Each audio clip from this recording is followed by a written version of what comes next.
संत मीराबाई सुर्खियों में क्यों? हाल ही में उत्तर प्रदेश के मथुरा में संत मीराबाई की 525वीं जयंती मनाई गई। मीराबाई 1498 से लेकर 1546 के बारे में ये इनका समय रहा। मीराबाई भक्ति आंदोलन के महान संत कवियों में से एक थी। वे एक हिंदू रहस्यवादी कवयित्री और भगवान कृष्ण की परम भक्त थीं। आरंभिक जीवन उनका नाम राजस्थान के जोधपुर में राजपूत राजा रतन सिंह के घर हुआ था। उनके बचपन का नाम यशोदा था। 1516 में मीराबाई का विवाह मेवाड़ के राजा राणा सांगा के पुत्र कुंवर भोज से हुआ था।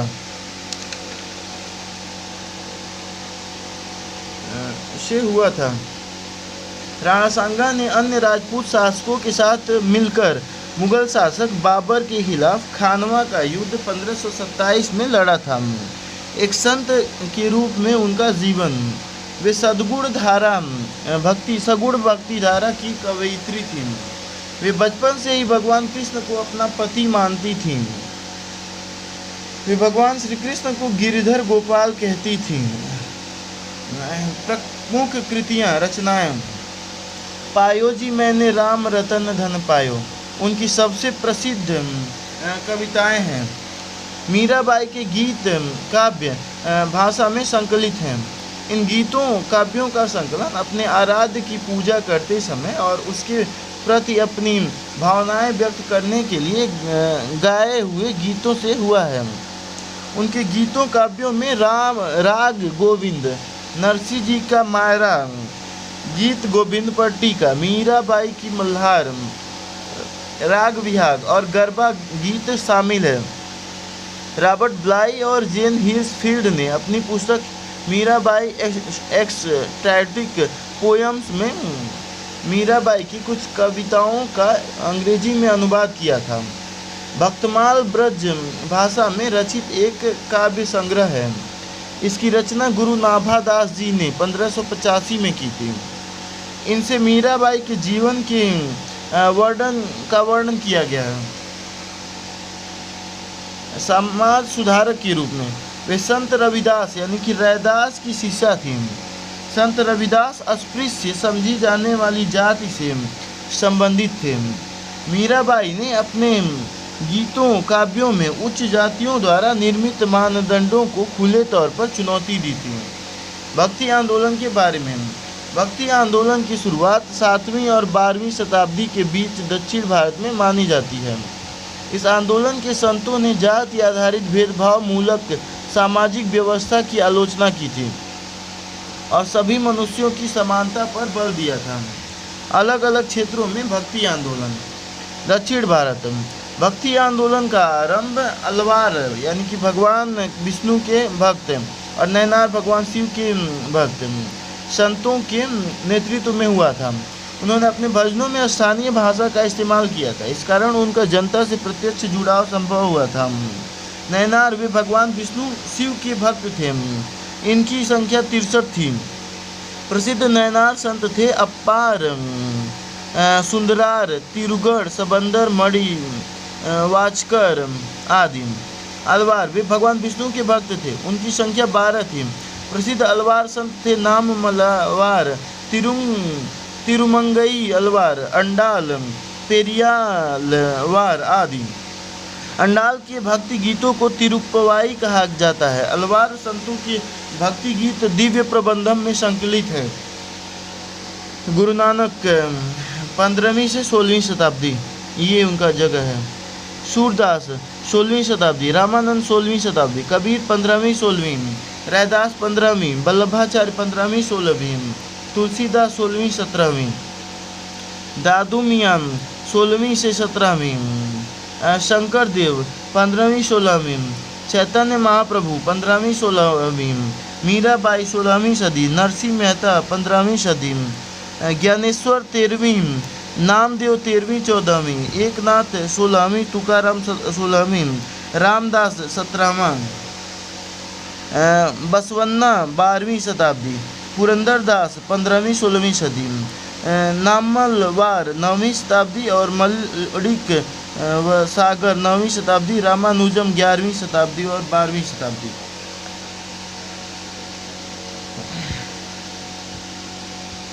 मध्य और उत्तर भारत 13वीं शताब्दी के आसपास भक्ति आंदोलन का जब दक्षिण भारत से मध्य और उत्तर भारत में प्रसार होने लगा था।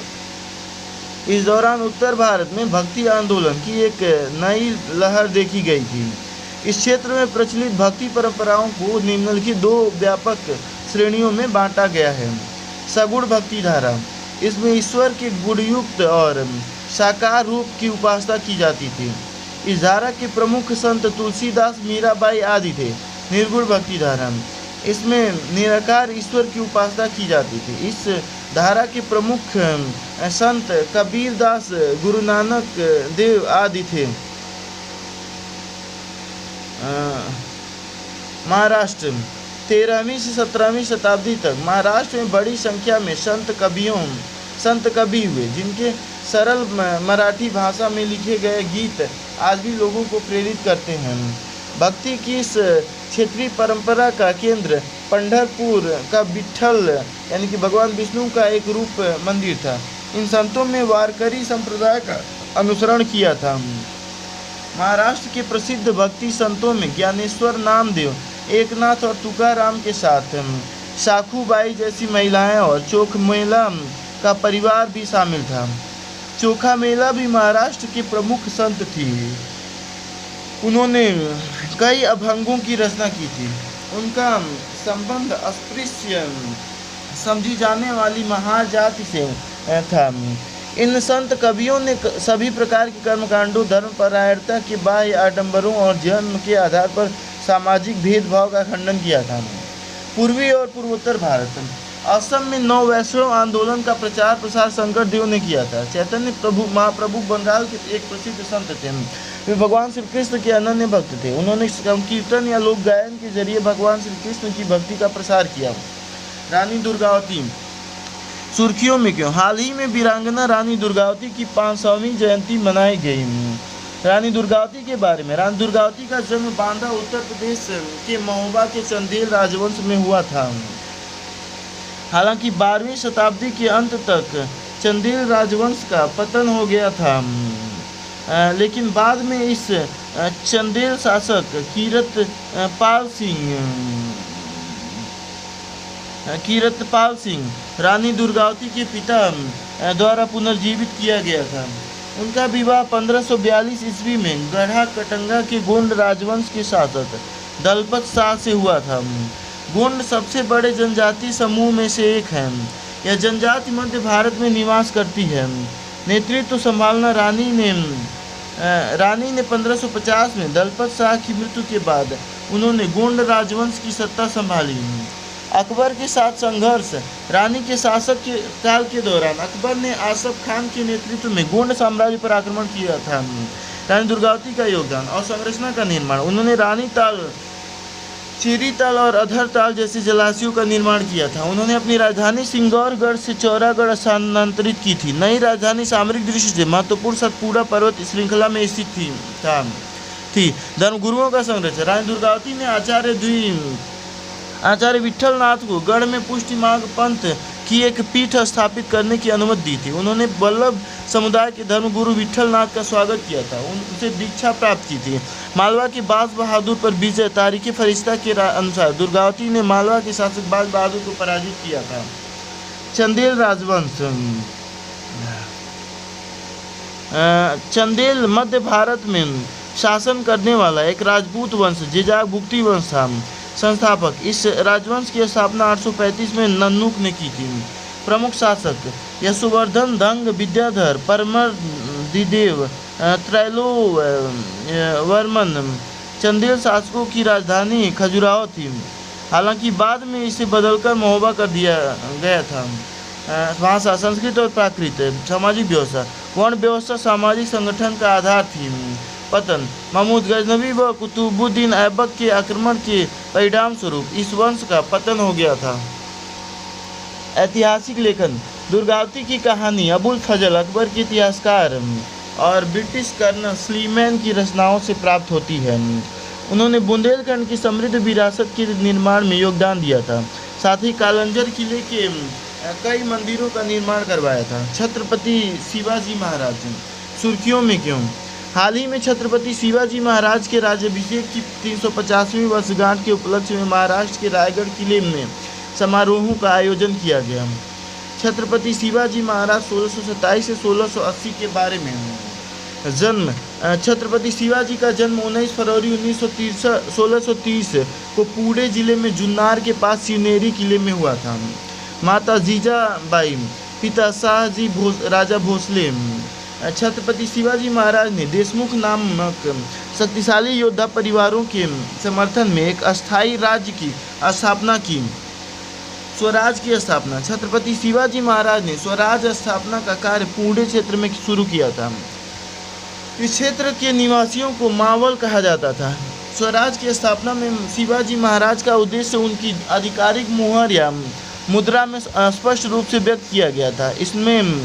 इनमें स्वराज के उद्देश्य के बारे में कहा गया है कि शिवाजी का साम्राज्य हमेशा लोगों के कल्याण के लिए तत्पर रहेगा। उन्होंने मुरुम देव यानी कि राजगढ़, तोरण, कोंडाना, कोड़ाढ़ा, पुरंदर के किलों को अपने अधिकार में लिया और स्वराज की नींव रखी। छत्रपति शिवाजी महाराज की प्रशासनिक संरचना। राजा का स्थान शीर्ष पर था।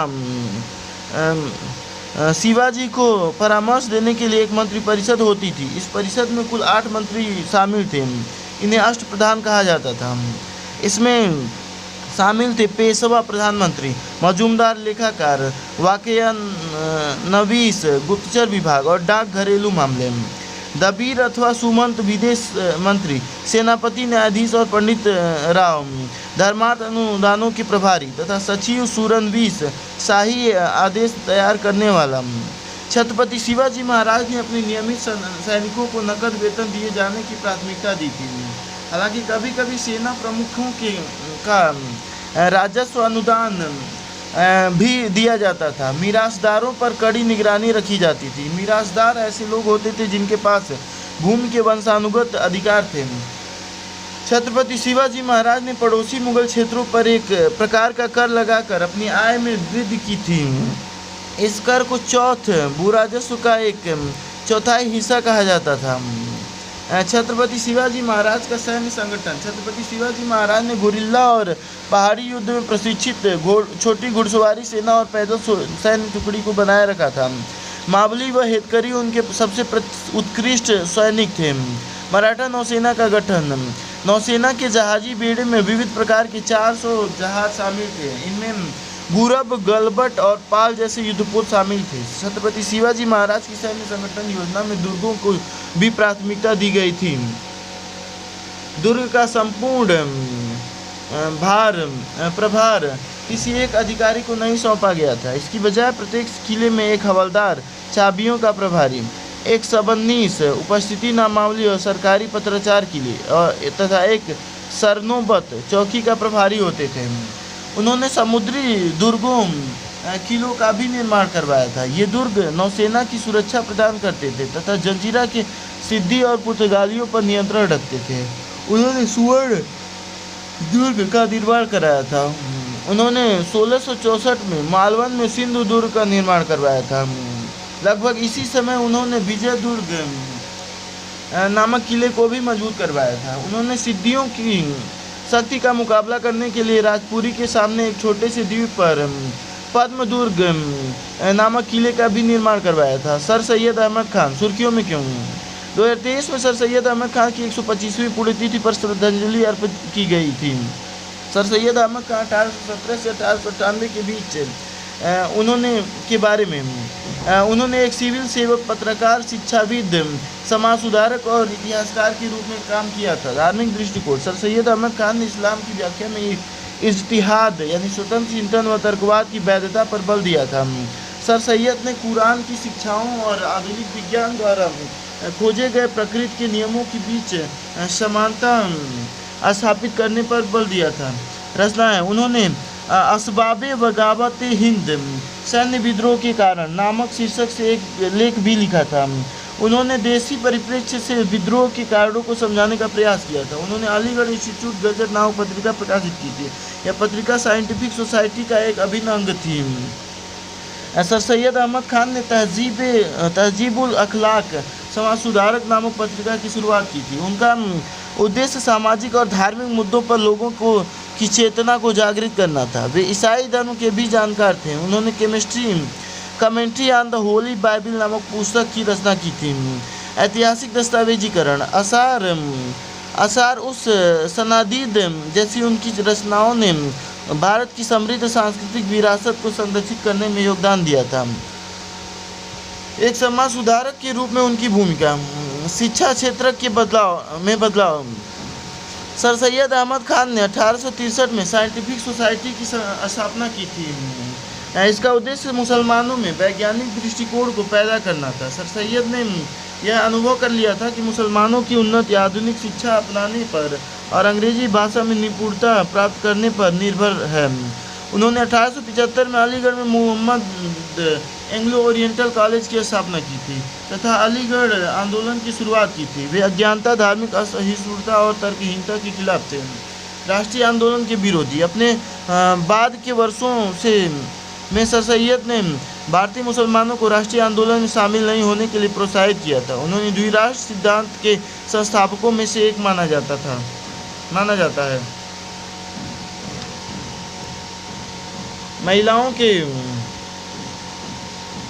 महिलाओं के अधिकारों के संबंध में उनके विचार रूढ़िवादी थे। सर सैयद अहमद खान ने महिलाओं के लिए असंगठित ट्यूटर आधारित घरेलू शिक्षा का समर्थन किया था। उनका मानना था कि महिलाओं को उनकी पारिवारिक भूमिकाओं पर अधिक ध्यान केंद्रित करना चाहिए। हालांकि महिलाओं के प्रति इस तरह की धारणा रखने के कारण उन्हें आलोचना का सामना करना पड़ा था। यद्यपि उन्होंने बहुविवाह, शिशु हत्या और बाल विवाह की निंदा की थी। महर्षि दयानंद सरस्वती, सुर्खियों में क्यों? केंद्र सरकार ने दयानंद सरस्वती की 200वीं जयंती के उपलक्ष्य में साल भर तक चलने वाले समारोहों की निगरानी के लिए एक उच्च स्तरीय समिति का गठन किया। दयानंद सरस्वती 1824 से 1883 के बारे में, वे एक समाज सुधारक थे। उनका जन्म 1824 में कठियावाड़, गुजरात के मोरबी में हुआ था। मूल नाम मूलशंकर था। उन्होंने स्वामी विवेकानंद के सानिध्य में रहते हुए मथुरा में पाणिनि और पतंजलि की रचनाओं का अध्ययन करना तथा उपदेश देना शुरू किया था।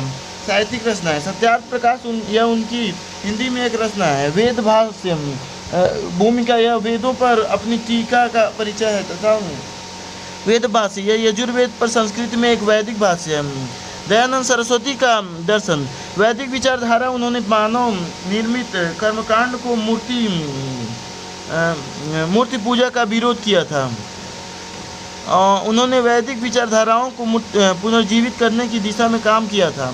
उन्होंने वेदों की परम सत्ता को स्वीकार किया था। उनकी पुस्तक सत्यार्थ प्रकाश में वैदिक सिद्धांतों की ओर वापसी पर जोर दिया गया। उन्होंने वेदों की ओर लौटो का नारा दिया था। जाति प्रथा, उन्होंने दावा किया था कि जाति वंशानुगत नहीं बल्कि व्यक्ति की प्रतिमा और स्वभाव पर निर्धारित होती है। हालांकि उन्होंने जाति संस्था का पूरी तरह से विरोध नहीं किया था, लेकिन उन्होंने इसके भीतर महत्वपूर्ण सुधारों की वकालत की थी। वे छुआछूत की प्रथा के खिलाफ थे। वे सभी जातियों के लिए वैदिक शिक्षा की वकालत करते थे। महिला एवं शिक्षा, दयानंद सरस्वती ने बाल विवाह और विधवा महिलाओं के बहिष्कृत स्थिति में रहने का विरोध किया था। इसके अलावा उन्होंने महिलाओं की शिक्षा के लिए एक अभियान भी चलाया था। उनके अनुसार शिक्षा का भार राज्य को उठाना चाहिए। वे अनिवार्य शिक्षा के पक्ष में थे। उन्होंने महर्षि दयानंद की स्मृति में लाला हंसराज ने एंग्लो वैदिक स्कूलों की स्थापना की थी। इससे शिक्षा प्रणाली में पूर्ण बदलाव की शुरुआत हुई थी। इसका उद्देश्य भारतीय छात्रों को समकालीन अंग्रेजी शिक्षा के साथ साथ वेदों के अध्यापन के लिए एक अद्यतित पाठ्यक्रम भी प्रदान करना था। राजनीतिक दर्शन, दयानंद सरस्वती के राजनीतिक दर्शन के दो केंद्रीय विचार हैं। पहला प्रबुद्ध राजशाही का विचार है। यह एक अवधारणा है जिसे उन्होंने मनुस्मृति से उधार लिया था। इनका अर्थ है यह एक ऐसी राजशाही है जो पूरी तरह से धर्म के पालन पर आधारित है। दूसरी, कुछ हद तक विरोधाभासी धारणा निर्वाचित प्रतिनिधित्व यानी लोकतंत्र से संबंधित है। सामाजिक आंदोलन गोरक्षा, उन्होंने गोरक्षा आंदोलन और शुद्धि कार्यक्रम शुरू किए थे। राष्ट्रीय आंदोलन स्वराज का विचार, उन्होंने 1876 में पहली बार स्वराज यानी कि स्वशासन शब्द का उपयोग इंडिया फॉर इंडियंस के रूप में करने का श्रेय दिया था। इसका आगे चलकर लोकमान्य तिलक और महात्मा गांधी जैसे नेताओं ने भी इस्तेमाल किया था। स्वदेशी को बढ़ावा देना, उन्होंने स्वदेश निर्मित वस्त्रों के उपयोग की वकालत की थी तथा देश में ही कारखानों की स्थापना का समर्थन किया था। कई देशी राजाओं से बात करके उन्होंने के बाद उन्होंने उन्हें स्वदेशी के लिए प्रेरित किया था। आर्य समाज और वैदिक स्कूल, 1875 में दयानंद सरस्वती ने बॉम्बे में आर्य समाज की स्थापना की थी। इसके संविधान को लाहौर के अंतिम रूप दिया गया था। यह एक एकेश्वरवादी हिंदू व्यवस्था है जो अनुष्ठानिक कर्मकांडों और सामाजिक हट धर्मिताओं को नकारती है। इसका मुख्य उद्देश्य हिंदू धर्म की काल्पनिक मान्यताओं से दूर ले जाना था।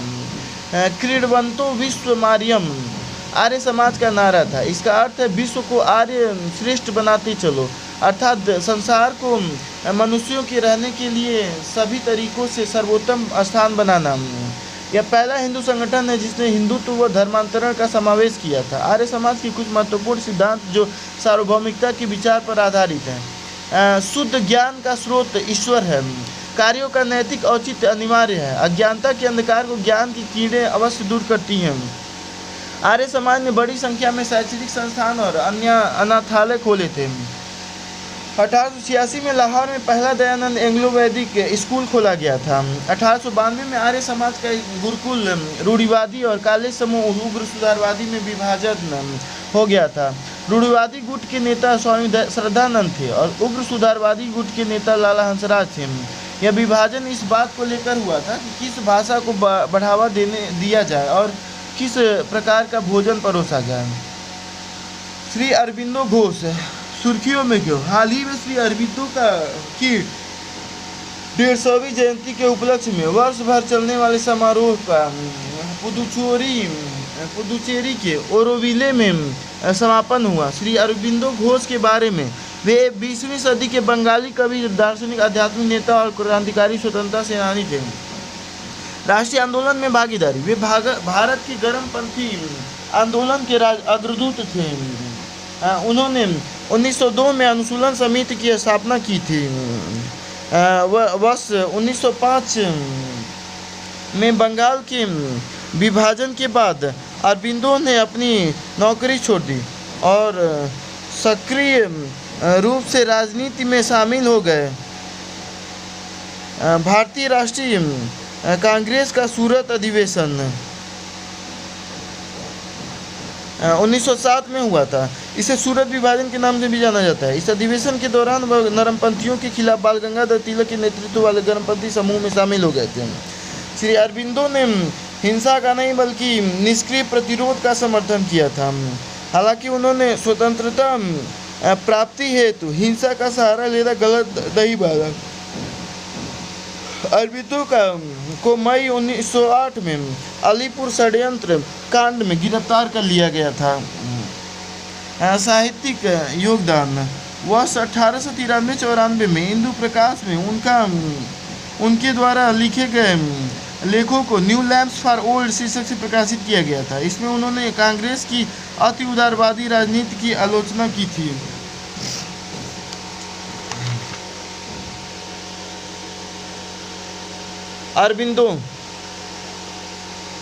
अरबिंदो ने मार्च 1906 में बंगाली समाचार पत्र युगांतर में खुले विद्रोह और पूर्ण स्वतंत्रता का प्रचार किया था। उन्होंने बिपिन चंद्र पाल द्वारा स्थापित वंदे मातरम समाचार पत्र का संपादन भी किया था। उन्होंने 2 साप्ताहिक पत्रिकाएं शुरू की थी। इनके नाम थे कर्मयोगी अंग्रेजी समाचार पत्र और धर्म बंगाली समाचार पत्र। वर्ष 1914 में उन्होंने एक दार्शनिक पत्रिका आर्य का भी प्रकाशन शुरू किया था। कविताओं, पत्रों और निबंधों के रूप में संकलित अन्य कृतियाँ essays on Gita 1922, collected poems and plays 1942, the synthesis of yoga 1948, the human cycle 1949, the ideal of human unity 1949, Savitri, a legend and a symbol 1950 आदि। आध्यात्मिक योगदान, अरबिंदो ने 1910 तक भारतीय स्वतंत्रता आंदोलन में सक्रिय भूमिका निभाई थी। इसके बाद वे आध्यात्मिक सुधारक बन गए थे। उन्होंने इसी अवधि में life divine essays on Gita, the synthesis of yoga, महाकाव्य सावित्री आदि जैसी अपनी महत्वपूर्ण कृतियों की रचना की थी। उन्होंने एकात्म योग नामक एक योग साधना का विकास किया था। उन्होंने आध्यात्मिक साधकों के एक समुदाय की स्थापना की थी। यह वाद 1926 में मीरा अल्फांसा के सहयोग से श्री अरबिंदो आश्रम पुदुचेरी के रूप में स्थापित हुआ। मीरा अल्फांसा ने तमिलनाडु में ओरोविले अर्थात भोर के शहर की स्थापना की थी। यह एक शांतिपूर्ण, प्रगतिशील और सामंजस्यपूर्ण अस्तित्व के लिए निर्मित एक सार्वभौमिक शहर था। अरबिंदो का जीवन संबंधी दर्शन, उनके अनुसार जीवन आदर्शवाद, यथार्थवाद, प्रकृतिवाद और व्यवहारिकता का संश्लेषण है। उनके अनुसार ज्ञान, भक्ति और कर्म मनुष्य को दिव्य मार्ग पथ पर ले जा सकते हैं। हालांकि एक मजबूत व्यक्तित्व के लिए आध्यात्मिकता, रचनात्मकता और बौद्धिकता का संश्लेषण आवश्यक है। श्री अरबिंदो द्वारा बनाए गए किसी भी तरह के विभाजन में विश्वास नहीं करते थे। यही कारण है कि उन्होंने राष्ट्रीय चेतना जागृत करने में सामाजिक असमानताओं का एक प्रमुख बाधा माना था। वे श्री रामानुजाचार्य की शिक्षा से प्रभावित थे। उन्होंने जिन्होंने बहिष्कृत लोगों को हिंदू धर्म में शामिल करने की बात की थी। भगवान बिरसा मुंडा सुर्खियों में क्यों? जनजातीय गौरव दिवस 2021 से प्रत्येक वर्ष 15 नवंबर को मनाया जाता है। इसका आयोजन जनजातीय समुदायों के स्वतंत्रता सेनानियों के बलिदानों को सम्मान देने के लिए किया जाता है। अन्य संबंधित तत्व, 15 नवंबर की तिथि श्री बिरसा मुंडा की जयंती भी है। उन्हें देश भर की जनजातीय समुदाय भगवान के रूप में पूजते हैं। इस अवसर पर सरकार ने पीवीटीजीज के लिए विकसित भारत संकल्प यात्रा और प्रधानमंत्री जनजातीय आदिवासी न्याय महाअभियान की शुरुआत की। बिरसा मुंडा 1875 से 1901 के बारे में प्रारंभिक जीवन। बिरसा मुंडा को धरती आबा के नाम से भी जाना जाता है। उनका जन्म छोटा नागपुर पठार क्षेत्र के खुंटी जिले के उलिहातू में मुंडा जनजाति में हुआ था। सामाजिक सुधार, उन्होंने प्रार्थना के महत्व, शराब से दूर रहने, ईश्वर में विश्वास रखने और एक आचरण संहिता का पालन करने पर जोर दिया था। इन्हीं आदर्शों के आधार पर उन्होंने बिरसाइत मत की शुरुआत की थी।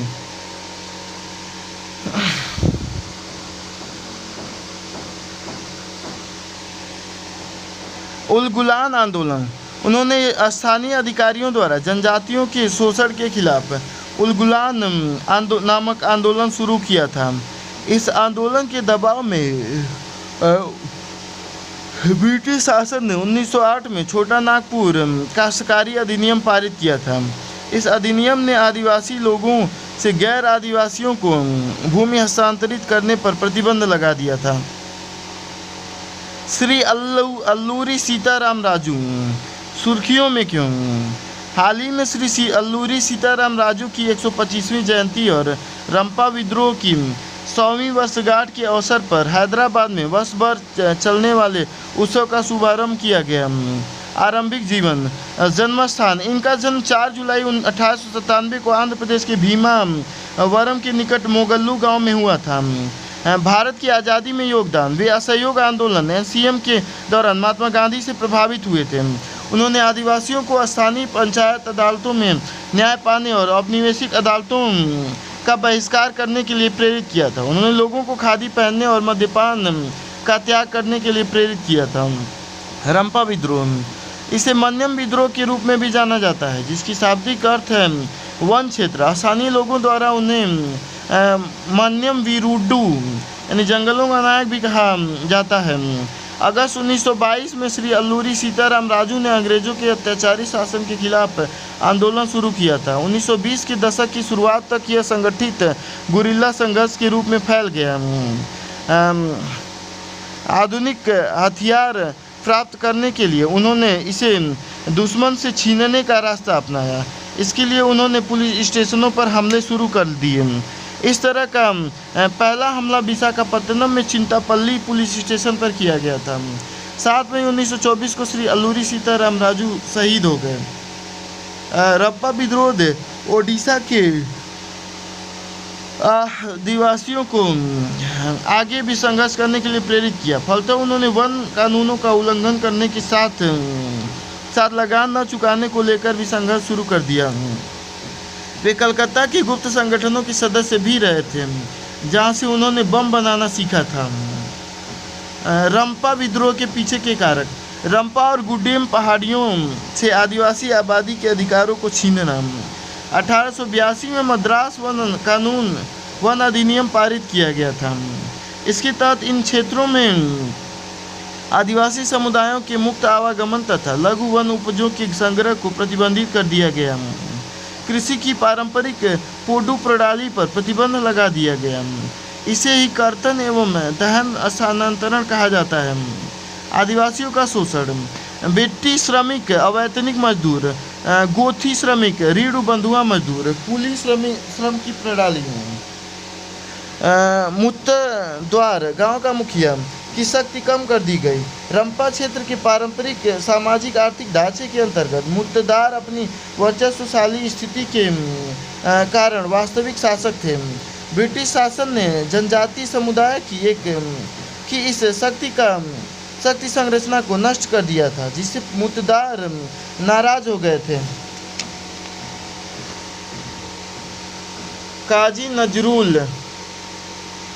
काजी नजरुल इस्लाम सुर्खियों में क्यों? हाल ही में पिप्पा नाम से एक फिल्म रिलीज हुई।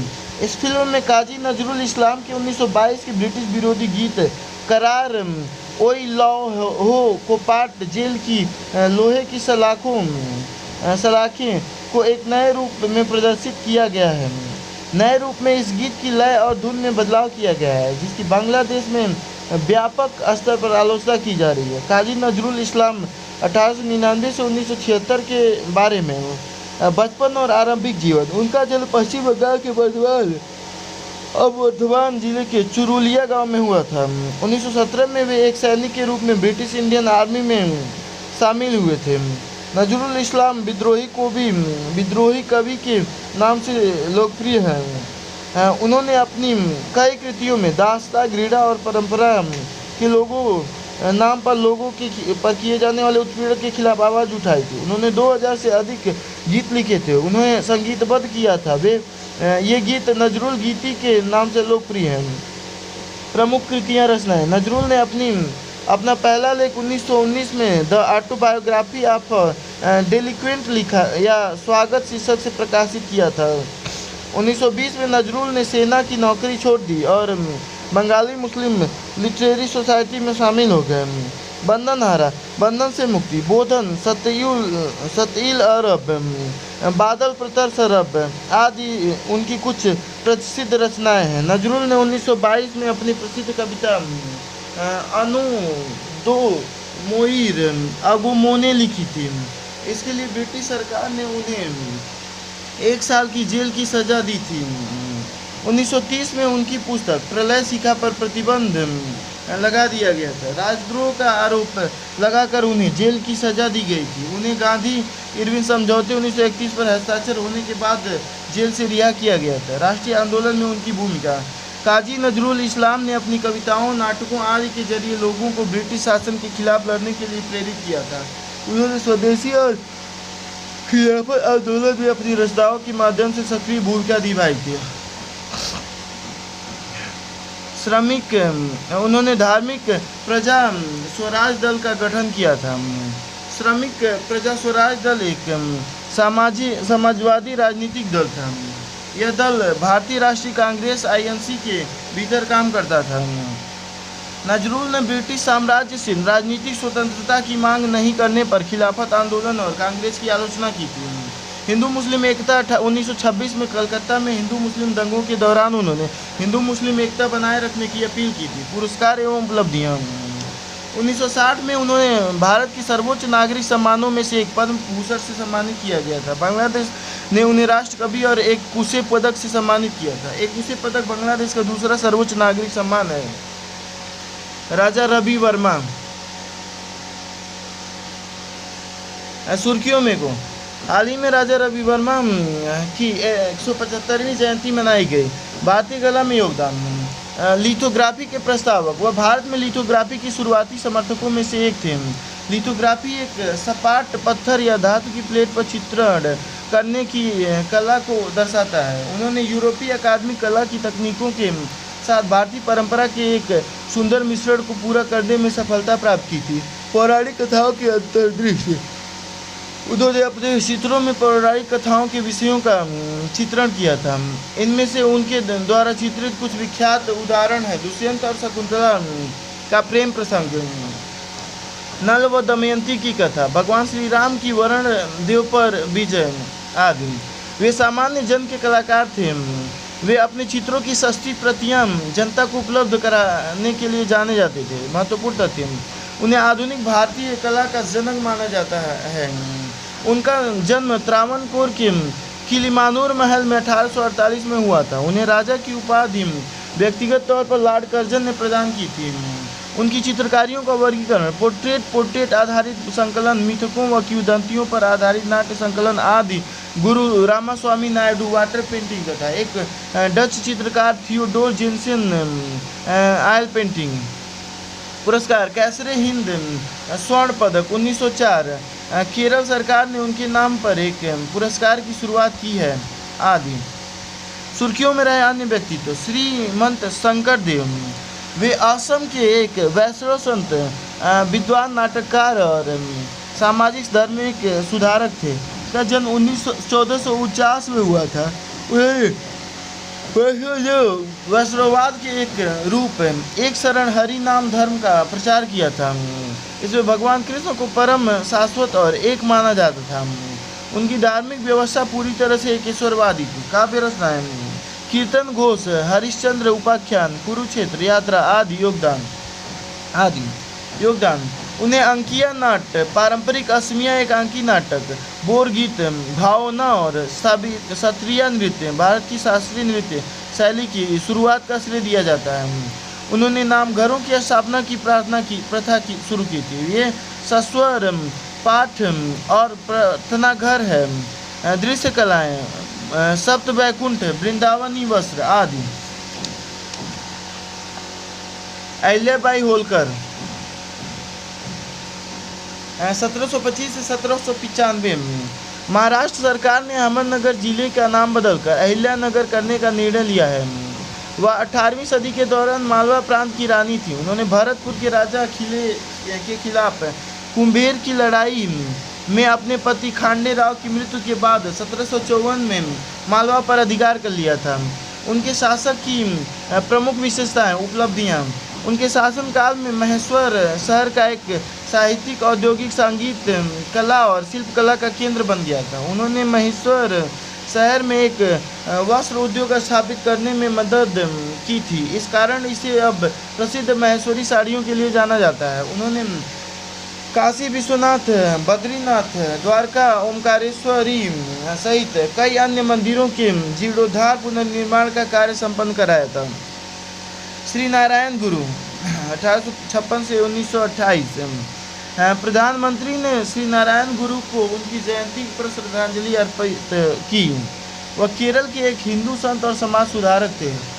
उन्होंने एक जाति, एक धर्म, एक ईश्वर के विचार का प्रचार किया था। प्रमुख योगदान, उन्होंने पद्मनाभम पल्पू के साथ मिलकर एजवा समुदाय के उत्थान और शिक्षा के लिए श्री नारायण धर्म परिपालन योगम की स्थापना की थी। उन्होंने अरुविपुरम आंदोलन शुरू किया था। यह सभी जातियों के मंदिर में प्रवेश के समान अधिकार के लिए चलाए गए आरंभिक आंदोलनों में से एक था। उन्होंने त्रावणकोर में मंदिर प्रवेश के लिए वायकम सत्याग्रह को समर्थन दिया था। उनकी प्रमुख रचनाओं में दैव दशकम, अनुकंपा दशकम आदि शामिल है। सच्चिदानंद सिन्हा 1871 से 1950 बिहार के मुख्यमंत्री ने 10 नवंबर को पटना में सच्चिदानंद सिन्हा की जयंती पर उनकी प्रतिमा का अनावरण किया। सच्चिदानंद सिन्हा के बारे में, इनका जन्म तत्कालीन बंगाल प्रेसिडेंसी के आरा में हुआ था। बिहार और उड़ीसा प्रांत के गठन में उनकी महत्वपूर्ण भूमिका थी। वे लंदन में भारतीय राष्ट्रीय कांग्रेस पर ब्रिटिश समिति के सक्रिय सदस्य थे। वे 1910-1930 तक इंपीरियल लेजिस्लेटिव काउंसिल के सदस्य रहे थे। वे एक संविधानवादी राष्ट्रवादी थे। उनका मानना था कि भारतीयों को स्वतंत्रता प्राप्त करने के लिए संवैधानिक तरीके अपनाने चाहिए। वे संविधान सभा के अंतरिम अध्यक्ष भी रहे थे। बाद में राजेंद्र प्रसाद को इसका औपचारिक अध्यक्ष नियुक्त किया गया था। मुख्य पुस्तकें: Iqbal the poet and his message, Kashmir the playground of Asia, Swami Dayanand Saraswati. इनका जन्म उत्तर प्रदेश के गाजीपुर में हुआ था। अप्रैल 1936 में लखनऊ में कांग्रेस अधिवेशन में अखिल भारतीय किसान सभा का गठन किया गया था। उन्हें इसके प्रथम अध्यक्ष के रूप में चुना गया था। उन्होंने बिहार में जमींदारों द्वारा बकास भूमि से काश्तकारों को बेदखल करने के लिए बकास आंदोलन शुरू किया था। इसके परिणाम स्वरूप किसानों के अधिकारों की रक्षा के लिए बिहार टेनेसी एक्ट और बकास लैंड टैक्स लागू हुआ था। उन्होंने बिहट्टा में डालमिया चीनी मिल में सफल संघर्ष का नेतृत्व किया था। किसान मजदूर एकता इस संघर्ष की सबसे महत्वपूर्ण विशेषता थी। मालती मेम उर्फ मंगरी औरंग, उन्हें भारत की स्वतंत्रता संग्राम में असम की पहली महिला शहीदों में से एक के रूप में जाना जाता है। वे असम के चाय बागानों में अफीम विरोधी अभियान की अग्रणी सदस्य में से एक थीं। वर्ष 1921 में औपनिवेशिक काल के दौरान विदेशी शराब और अफीम के खिलाफ लड़ाई का नेतृत्व करने के कारण उनकी हत्या कर दी गई थी। रुक्मिणी लक्ष्मीपति 1892 से 1951, वे आंध्र प्रदेश के पश्चिम गोदावरी जिले की स्वतंत्रता सेनानी व समाज सुधारक थीं। वे महात्मा गांधी, श्री राजगोपालाचारी और सरोजिनी नायडू से प्रभावित थीं। योगदान: उन्होंने मद्रास प्रेसिडेंसी के वेदारण्यम में सविनय अवज्ञा यानी नमक सत्याग्रह 1930 में हिस्सा लिया था। वे पहली महिला थी जिन्हें नमक सत्याग्रह के दौरान कैद किया गया था। उन्हें मद्रास विधान परिषद के लिए चुना गया था। बाद में विधानसभा की सदस्य बनने वाली पहली महिला बनी थी। अशफाक उल्लाह खान 1900 से 1927। अच्छा, इतनी जल्दी मर गए बेचारे। वे एक शहीद हो गए वे एक स्वतंत्रता सेनानी थे। उन्होंने सक्रिय रूप से ब्रिटिश औपनिवेशिक शासन के खिलाफ संघर्ष किया था। योगदान: 1924 में हिंदुस्तान रिपब्लिकन एसोसिएशन की स्थापना में मदद की थी। इस संगठन का उद्देश्य सशस्त्र क्रांति के जरिए स्वतंत्रता प्राप्त करना था। बाद में HRA का नाम बदलकर Hindustan socialist Republican association HSRA कर दिया गया था। रामप्रसाद बिस्मिल, सचिंद्रनाथ बख्शी, सचिंद्रनाथ सान्याल आदि भी HRA के मुख्य सदस्य थे। वे एक कवि भी थे। वारसी और हसरत उपनाम से शायरी लिखते थे। उन्हें काकोरी ट्रेन डकैती में शामिल होने के आरोप में फांसी की सजा दी गई थी। श्री रामलिंगम स्वामीगल सुर्खियों में क्यों? हाल ही में प्रधानमंत्री ने श्री रामलिंगा स्वामीगल की 200वीं जयंती के अवसर पर एक कार्यक्रम को संबोधित किया। श्री रामलिंगा स्वामीगल के बारे में उन्हें वेल्लालर या रामलिंगा अडिंगल के नाम से भी जाना जाता है। ये तमिल संतों से संबंधित हैं जिन्हें ज्ञान सिद्धार कहा जाता है। यहाँ ज्ञान से तात्पर्य उच्चतर बुद्धिमत्ता से है। वेल्लालर ने शुद्ध सन्मार्ग संगम की अवधारणा के माध्यम से जाति प्रथा के उन्मूलन का प्रयास किया था। शुद्ध सन्मार्ग संगम के अनुसार मानव जीवन के प्रमुख पहलू प्रेम दान करना व पवित्र कर्मों का संपादन करना चाहिए। इससे शुद्ध ज्ञान की प्राप्ति होती है। पुरस्कार, कुछ पुरस्कारों के बारे में यहाँ हम लोग जान लेते हैं। पुरस्कार में साहित्य का नोबेल पुरस्कार सुर्खियों में क्यों? वर्ष 2023 का साहित्य का नोबेल पुरस्कार नॉर्वे के लेखक जॉन फॉन्से को दिया गया। उन्हें यह पुरस्कार उनके अभिनव नाटकों और गद्य रचनाओं के लिए दिया गया। फॉन्से के नाटकों और साहित्य ने उन लोगों को आवाज़ दी है जो अपनी बात कहने में सक्षम नहीं थे। भारतीय नोबेल पुरस्कार विजेता रविंद्रनाथ टैगोर साहित्य का नोबेल पुरस्कार 1913। यह पुरस्कार उन्हें अत्यंत संवेदनशील, नवीन और सुंदर लेखन के लिए दिया गया था। उन्होंने लेखन शैली के उत्कृष्ट कौशल के साथ अपनी काव्य रचनाएं की। सीवी रमन भौतिकी का नोबेल पुरस्कार 1930 प्रकाश के प्रकीर्णन पर शोध कार्य और रमन प्रभाव की खोज हेतु। अरविंद खुराना फिजियोलॉजी या चिकित्सा का नोबेल पुरस्कार 1968 प्रोटीन संश्लेषण में आनुवंशिक कोड और उसके कार्य की व्याख्या के लिए। शांति का नोबेल पुरस्कार 1979 पीड़ित मानव समुदायों की सहायता के लिए प्रयासों हेतु। सुब्रमण्यम चंद्रशेखर भौतिकी का नोबेल पुरस्कार 1983 तारों की संरचना और विकास हेतु महत्वपूर्ण भौतिक प्रक्रियाओं के अध्ययन के लिए। अमर्त्य सेन अर्थशास्त्र का नोबेल मेमोरियल पुरस्कार 1998 कल्याणकारी अर्थशास्त्र में योगदान के लिए। वेंकटरमन रामकृष्णन रसायन विज्ञान का नोबेल पुरस्कार 2009 में राइबोसोम की संरचना और कार्य के अध्ययन के लिए। कैलाश सत्यार्थी नोबेल पुरस्कार शांति का नोबेल पुरस्कार 2024 बच्चों एवं युवाओं के शोषण के खिलाफ और सभी बच्चों की शिक्षा के अधिकार हेतु संघर्ष के लिए। कैलाश सत्यार्थी शांति का नोबेल पुरस्कार 2014 ये तो ही गया। अभिजीत बनर्जी अर्थशास्त्र का नोबेल पुरस्कार 2019 दुनिया भर में गरीबी दूर करने के लिए एक्सपेरिमेंटल अप्रोच अपनाने हेतु। नोबेल पुरस्कार विजेताओं में से 5 भारतीय नागरिक हैं जबकि 4 भारतीय मूल के हैं।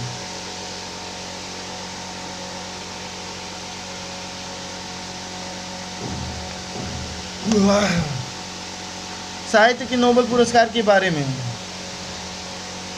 अकादमी ने फांसे को यह सम्मान नॉर्वे की नॉर्स्क भाषा में लिखी कृतियों के लिए दिया है। इन कृतियों में कई नाटक, उपन्यास, कविता संग्रह, निबंध, बच्चों की किताबें और अनुवाद आदि शामिल हैं। नॉर्स्क नॉर्वे की 2 आधिकारिक भाषाओं में से एक है। साहित्य में दिए जाने वाले नोबेल पुरस्कार की राशि 11 मिलियन स्वीडिश क्रोनर यानी कि $1 मिलियन है। इसे व्यापक रूप से दुनिया का सबसे प्रतिष्ठित साहित्यिक पुरस्कार माना जाता है। 1901 से लेकर 2023 तक कुल 116 बार साहित्य में नोबेल पुरस्कार प्रदान किया गया था। अब तक 120 लोगों को इस पुरस्कार से सम्मानित किया जा चुका है। हाल के वर्षों में यह पुरस्कार फ्रांसीसी लेखिका एनी एर्नास्ट 2022 और तंजानिया के उपन्यासकार अब्दुल रजाक गुरनाह ने जीता था 2021 में। साहित्य अकादमी पुरस्कार सुर्खियों में क्यों? केंद्रीय संस्कृति मंत्रालय साहित्य अकादमी पुरस्कार के लिए नामांकन प्रक्रिया में बदलाव करने पर विचार कर रहा है।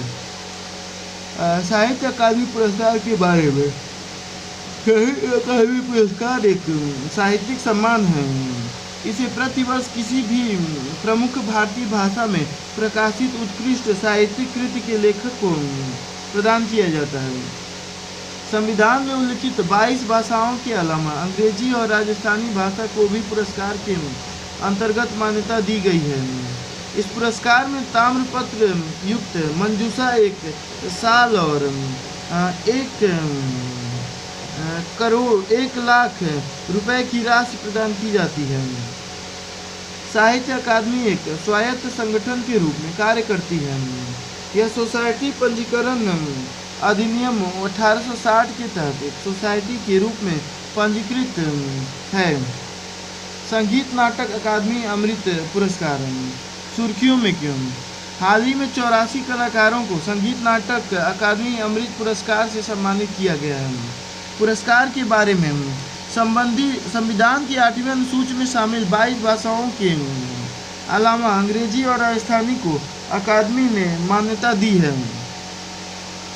उद्देश्य: यह सरकार द्वारा दिया जाने वाला राष्ट्रीय सम्मान है। यह निष्पादन कला के कलाकारों के साथ साथ शिक्षकों और विद्वानों को भी प्रदान किया जाता है। इसका उद्देश्य 75 वर्ष से अधिक आयु के उन भारतीय कलाकारों को सम्मानित करना है जिन्हें अब तक उनके करियर में कोई राष्ट्रीय सम्मान नहीं दिया गया है। यह संगीत नाटक अकादमी द्वारा दिया जाने वाला वन टाइम अवार्ड है। पुरस्कार के रूप में 1 लाख रुपए की राशि, एक ताम्रपत्र और एक अंगवस्त्रम प्रदान किए गए हैं। पुरस्कार भारत के उपराष्ट्रपति द्वारा दिए गए थे। संगीत नाटक अकादमी के बारे में उत्पत्ति: इसे 1953 में स्थापित किया गया था। इसकी स्थापना देश में निष्पादन कला के क्षेत्र में एक शीर्ष निकाय के रूप में की गई है। मंत्रालय: यह संस्कृति मंत्रालय के तहत एक स्वायत्त निकाय है। उद्देश्य: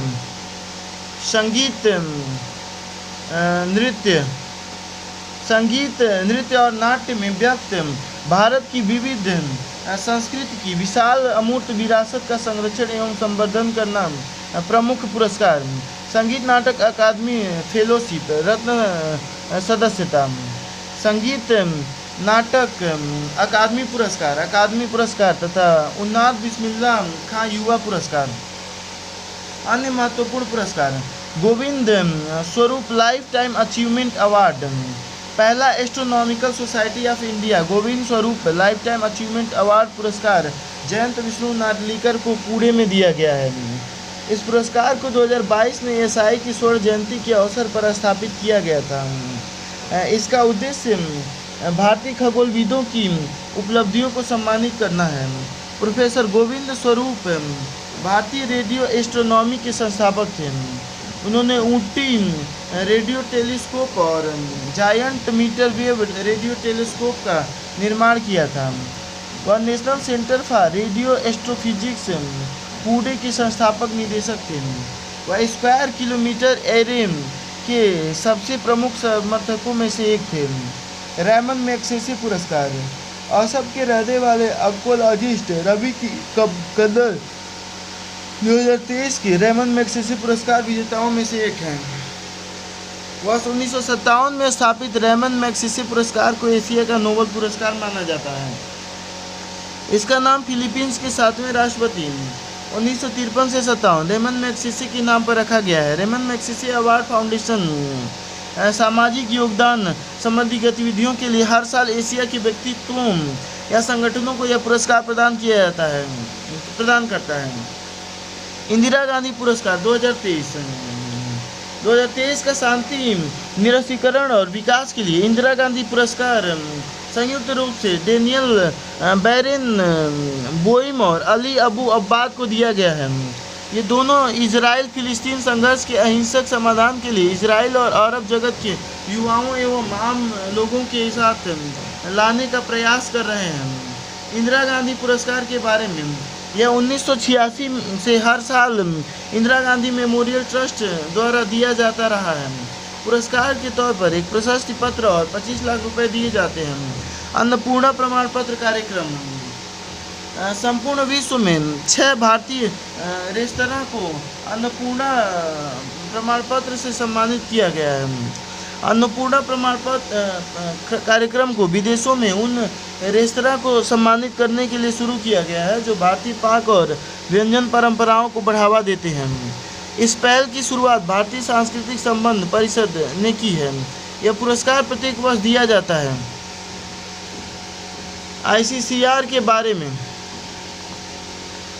इसकी स्थापना 1950 में मौलाना अबुल कलाम आज़ाद ने की थी। यह विदेशों के साथ सांस्कृतिक संबंधों से जुड़े नीति निर्माण में भाग लेती है। सुर्खियों में रही जनजातियाँ।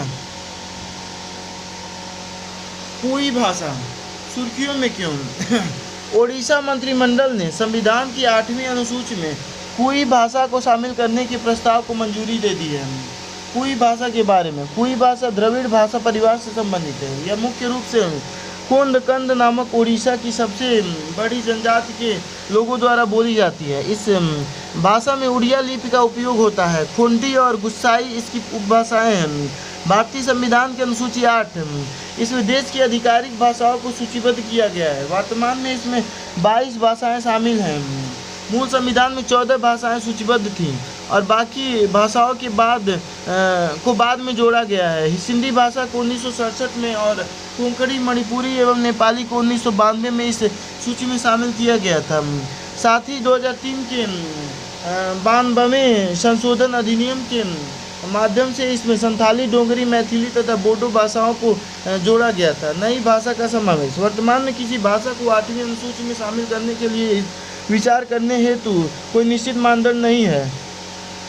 हालांकि एक निश्चित मानदंड विकसित करने के लिए सरकार ने पाहवा 1996 और सीताकांत महापात्र 2003 समितियों का गठन किया गया था, लेकिन ये समितियां संबंधित मानदंड स्थापित करने में सफल नहीं हो सकी हैं।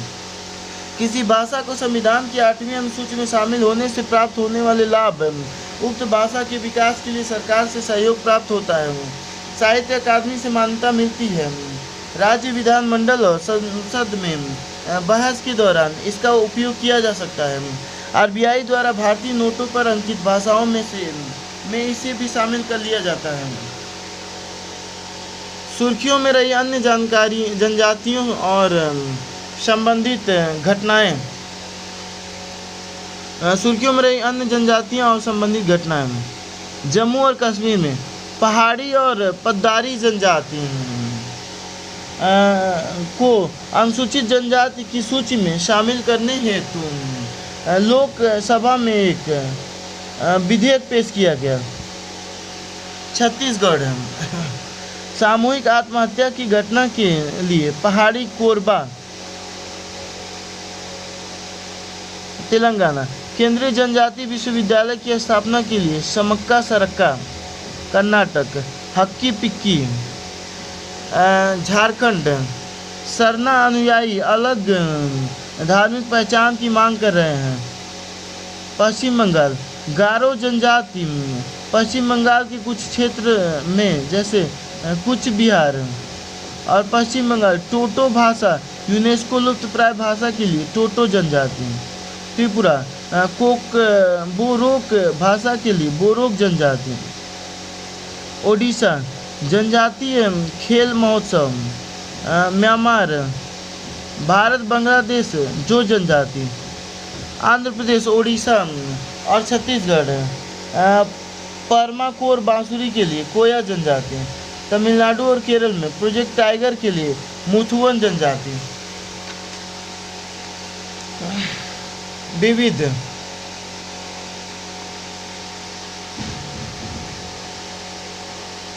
प्राचीन भारत में सैन्य प्रणाली। सुर्खियों में क्यों? हाल ही में रक्षा मंत्री ने भारतीय सैन्य विरासत महोत्सव के उद्घाटन के अवसर पर प्रोजेक्ट उद्भव की शुरुआत की है। प्रोजेक्ट उद्भव का महत्व यह सैन्य ज्ञान से जुड़े प्राचीन ग्रंथों और लेखन को मान्यता प्रदान करता है।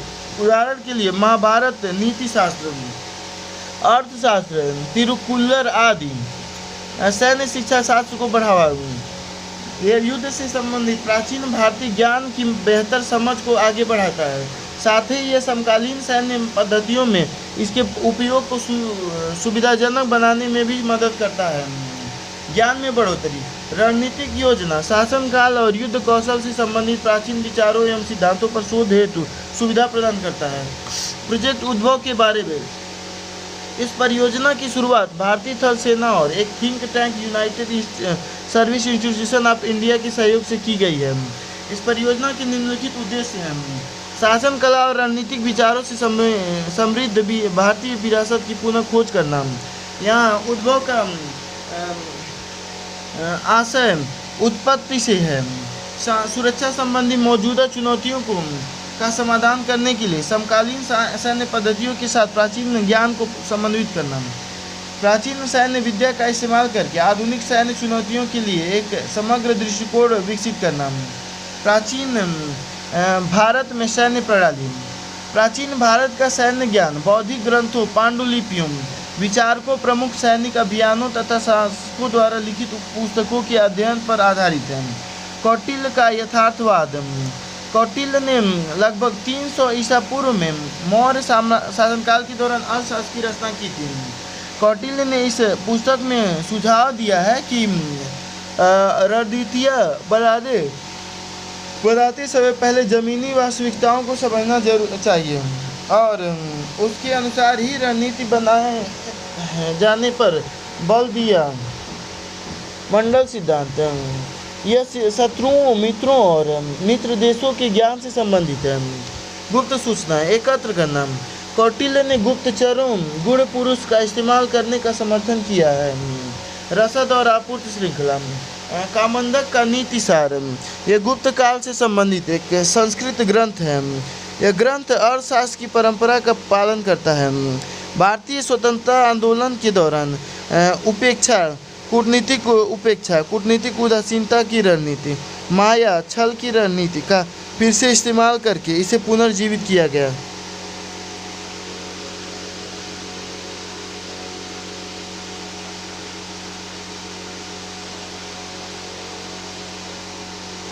नीतिसार में इस बात का उल्लेख किया गया है कि महिलाओं की सेना भी युद्ध में भाग ले सकती है। तिरुवल्लुवर की तिरुक्कुलर 31 ईसा पूर्व। इस ग्रंथ का संबंध युद्ध के दौरान किए जाने वाले आदर्श नैतिक आचरण से है। अग्नि पुराण। यह युद्ध के मैदान में प्रतिग्रह आरक्षित दर्शन का उल्लेख करने वाला पहला पुराण था। प्रतिग्रह आधुनिक सैन्य संरचना का एक अभिन्न हिस्सा है। संयुक्त राष्ट्र विश्व पर्यटन संगठन। सुर्खियों में क्यों? संयुक्त राष्ट्र विश्व पर्यटन संगठन ने कच्छ, गुजरात के धोर्डो गांव को सर्वश्रेष्ठ पर्यटन गांव के रूप में घोषित सम्मानित किया है। अन्य संबंधित तथ्य। धोर्डो गांव कच्छ के रण में अवस्थित है। इस गांव में वार्षिक रूप से प्रसिद्ध रण उत्सव व्हाइट डेजर्ट फेस्टिवल का आयोजन किया जाता है। UNWTO द्वारा उन्नयन कार्यक्रम में मंडला गांव मध्य प्रदेश का चयन किया गया। कर्णावती केन नदी इस गांव से होकर बहती है। संयुक्त राष्ट्र विश्व पर्यटन संगठन UNWTO उत्पत्ति। इसकी स्थापना 1975 में हुई थी। यह 2003 में संयुक्त राष्ट्र की एक विशेष एजेंसी बन गया था। मुख्यालय मैड्रिड, स्पेन। UNWTO के बारे में यह पर्यटन नीति से संबंधित मुद्दों के समाधान के लिए एक वैश्विक मंच के रूप में कार्य करता है। साथ ही यह पर्यटन संबंधी तकनीकी ज्ञान के स्रोत के रूप में भी कार्य करता है। उद्देश्य यह आर्थिक समृद्धि, समावेशी विकास और पर्यावरणीय संधारणीयता के चालक के रूप में पर्यटन को बढ़ावा देता है। सदस्य इसके 12 सहित 160 सदस्य देश है। सर्वप्रथम सर्वश्रेष्ठ पर्यटन गांव पहल। इसकी शुरुआत 2021 में की गई थी। इसके तहत ग्रामीण पर्यटन का सर्वोत्तम उदाहरण प्रस्तुत करने वाले गांव को ही सम्मानित किया जाता है। गिरमिटिया मजदूरी। सुर्खियों में क्यों? त्रिनिदाद और टोबैगो द्वीप समूह में भारतीय प्रवासियों द्वारा अब भी रामलीला के प्रदर्शन की परंपरा निभाई जाती है। गौरतलब है कि इन प्रवासियों के पूर्वजों को भारत में गिरमिटिया मजदूरों के रूप में इन द्वीपों पर लाया गया था। गिरमिटिया मजदूर कौन थे? 1834 में ब्रिटिश साम्राज्य में दास व्यापार का उन्मूलन कर दिया गया था। इसके कारण अंग्रेजों ने अलग अलग उपनिवेशों में अपने बागानों में काम करने के लिए इन मजदूरों को भर्ती किया था। अक्सर इन्हें गिरमिटिया कहा जाता था। गिरमिटिया मजदूरी का उन्मूलन 1916 में मदन मोहन मालवीय ने गिरमिटिया प्रणाली को समाप्त करने के लिए इंपीरियल लेजिस्लेटिव काउंसिल में एक प्रस्ताव पेश किया था। 1917 में ब्रिटिश सरकार ने इस प्रणाली को आधिकारिक तौर पर समाप्त कर दिया था। 1914 में दक्षिण अफ्रीका में स्मर्ट्स गांधी समझौता हुआ था। इस समझौते के जरिए महात्मा गांधी ने गिरमिटिया मजदूरों के आवागमन पर लगाए गए पोल टैक्स से छूट दिलाकर गिरमिटिया मजदूरों के साथ किए जा रहे भेदभाव को समाप्त करने पर महत्वपूर्ण भूमिका निभाई थी। सुर्खियों में रहे त्योहार।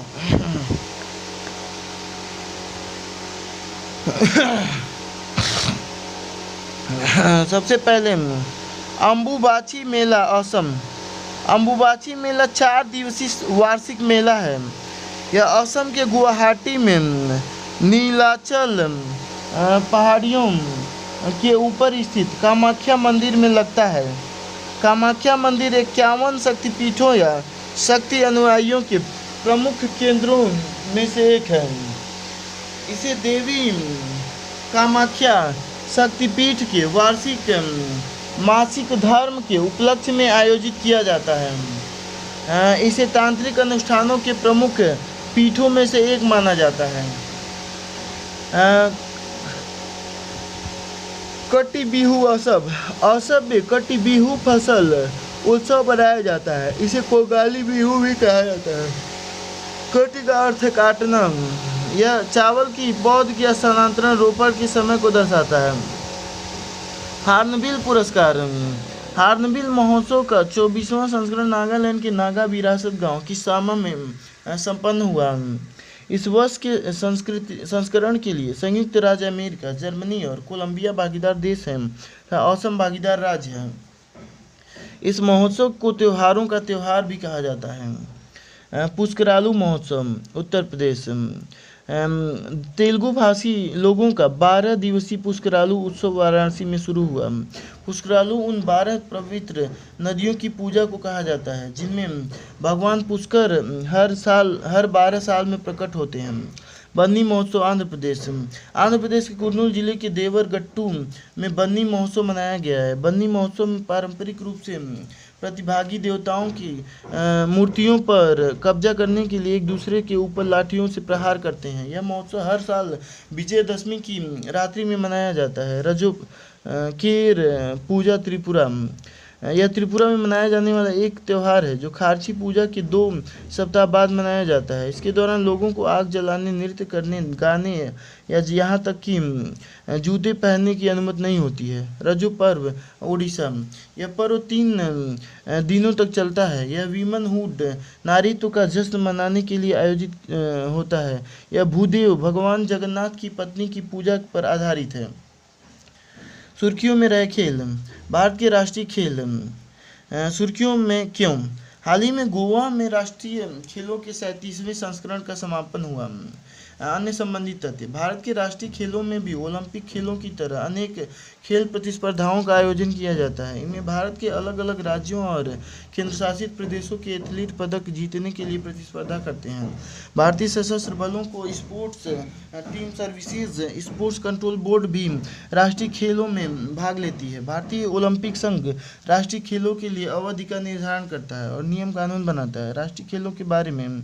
राष्ट्रीय खेलों के पहले संस्करण का आयोजन 1924 में अविभाजित पंजाब के लाहौर में किया गया था। आज़ादी के बाद राष्ट्रीय खेलों के पहले संस्करण की मेजबानी लखनऊ में की थी। ओलंपिक की तर्ज पर पहली बार राष्ट्रीय खेलों का आयोजन 1985 में नई दिल्ली में किया गया था। राष्ट्रीय खेलों के 37वें संस्करण के बारे में। राष्ट्रीय खेलों की सभी प्रतिस्पर्धाओं की समग्र रूप में सर्वश्रेष्ठ प्रदर्शन के लिए राजा भालेंद्र सिंह ट्रॉफी महाराष्ट्र को प्रदान की गई। 1982 में 9वें एशियाई खेल की मेजबानी भारत को दिलाने और दिल्ली में इन खेलों के सफल आयोजन का श्रेय राजा भालेंद्र सिंह को दिया जाता है। सर्वश्रेष्ठ महिला एथलीट की ट्रॉफी प्रगति नायक और संयुक्त काले ने जीती तथा सर्वश्रेष्ठ पुरुष एथलीट की ट्रॉफी श्री हरि नटराज ने प्राप्त की। राष्ट्रीय खेलों की मशाल उत्तराखंड को सौंपी गई क्योंकि उत्तराखंड राज्य ही 38वें राष्ट्रीय खेलों के आयोजन की मेजबानी करेगा। राष्ट्रीय खेलों के 39वें संस्करण का आयोजन मेघालय में किया जाएगा। भारतीय ओलंपिक संघ के बारे में स्थापना। IOA की स्थापना 1927 में हुई थी। इसके संस्थापक अध्यक्ष सर दोराबजी टाटा थे। IOA के बारे में। IOA भारत में ओलंपिक खेलों और राष्ट्रमंडल खेलों के लिए शासी निकाय है। पंजीकरण। इसका पंजीकरण एक गैर लाभकारी संगठन के रूप में 1860 के सोसाइटीज़ रजिस्ट्रेशन एक्ट के तहत किया गया है, संबद्ध है। राष्ट्रीय ओलंपिक समिति, राष्ट्रमंडल खेल संघ, एशिया ओलंपिक परिषद और ओलंपिक समितियों का राष्ट्रीय संघ है। खेलो इंडिया पैरा गेम्स सुर्खियों में क्यों? प्रथम खेलो इंडिया पैरा गेम्स 2023 का आयोजन दिसंबर 2023 में किया गया।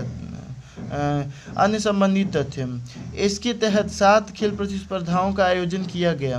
इन प्रतिस्पर्धाओं में शामिल थी पैरा तीरंदाजी, para athletics, para badminton, para table tennis, para power lifting, CP football और पैरा शूटिंग। KIPG 2023 पदक तालिका में शीर्ष स्थान हरियाणा ने प्राप्त किया। इसके बाद उत्तर प्रदेश का स्थान था। KIPG भारत सरकार की खेलो इंडिया पहल के तहत नई खेल प्रतिस्पर्धा है। इस पहल में खेलो इंडिया यूथ गेम्स, खेलो इंडिया यूनिवर्सिटी गेम्स और खेलो इंडिया विंटर गेम्स भी शामिल है। खेलो इंडिया गेम्स के बारे में, इनका आयोजन खेलो इंडिया नामक एक केंद्रीय छत्रक योजना के तहत किया जाता है। 2018 से अब तक कुल 11 खेलो इंडिया गेम्स सफलतापूर्वक आयोजित किए जा चुके हैं। प्रथम संस्करण नई दिल्ली में आयोजित किया गया था। खेलो इंडिया कार्यक्रम के 12 क्षेत्र वर्टिकल, ग्रामीण और जनजातीय खेलों को बढ़ावा, वार्षिक खेल प्रतियोगिता, शांति और विकास के लिए खेल, प्रतिभा खोज और विकास, दिव्यांगजनों में खेल संस्कृति को बढ़ावा, राष्ट्रीय क्षेत्रीय राज्य स्तरीय खेल अकादमियों को सहायता, स्पोर्ट्स फॉर वुमेन, राज्य स्तरीय खेलो इंडिया केंद्र, खेल अवसंरचनाओं का विकास, अपग्रेडेशन का उपयोग, स्कूली विद्यार्थियों का शारीरिक फिटनेस, प्रशिक्षण हेतु सामुदायिक स्तर पर कोचिंग, खेलों के मैदानों का विकास। डायमंड लीग खेल लंबी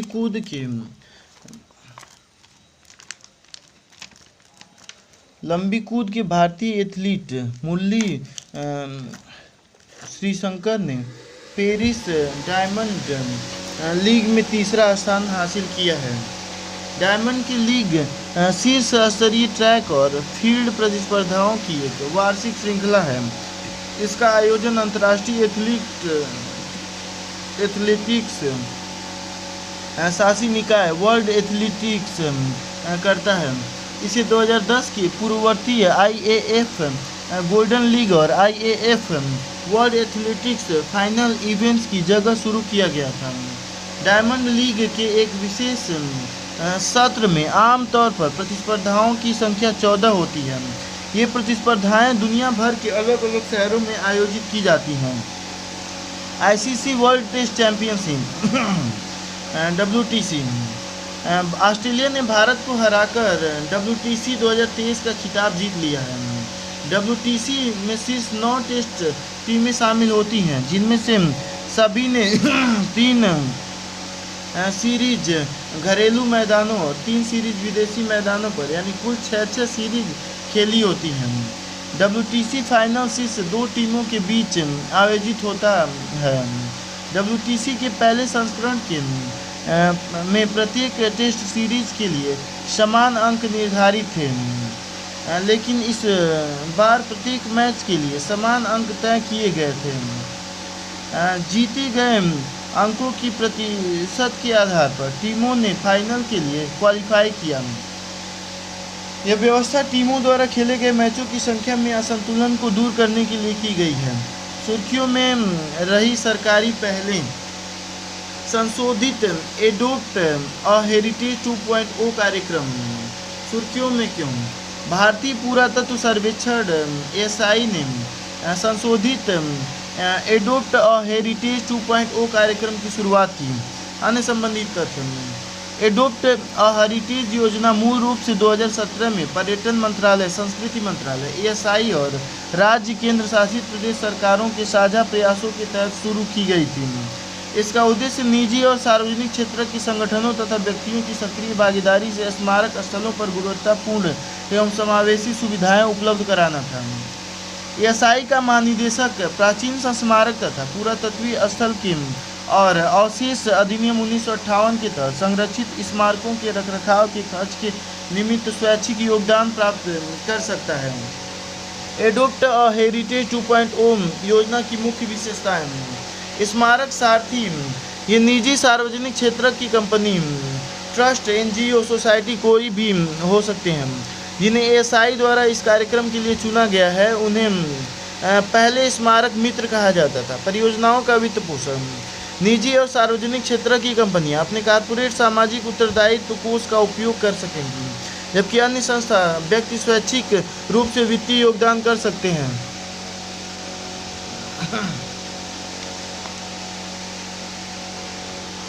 लचीलापन, किसी स्मारक को पूर्ण रूप से गोद लेने की अनुमति होगी अथवा सुविधाओं में से किसी एक की जिम्मेदारी लेने की भी अनुमति होगी। सुविधाओं का 4 आयामी फ्रेमवर्क, स्वच्छता, पहुंच, सुरक्षा और ज्ञान। परियोजना अवधि 5 वर्ष।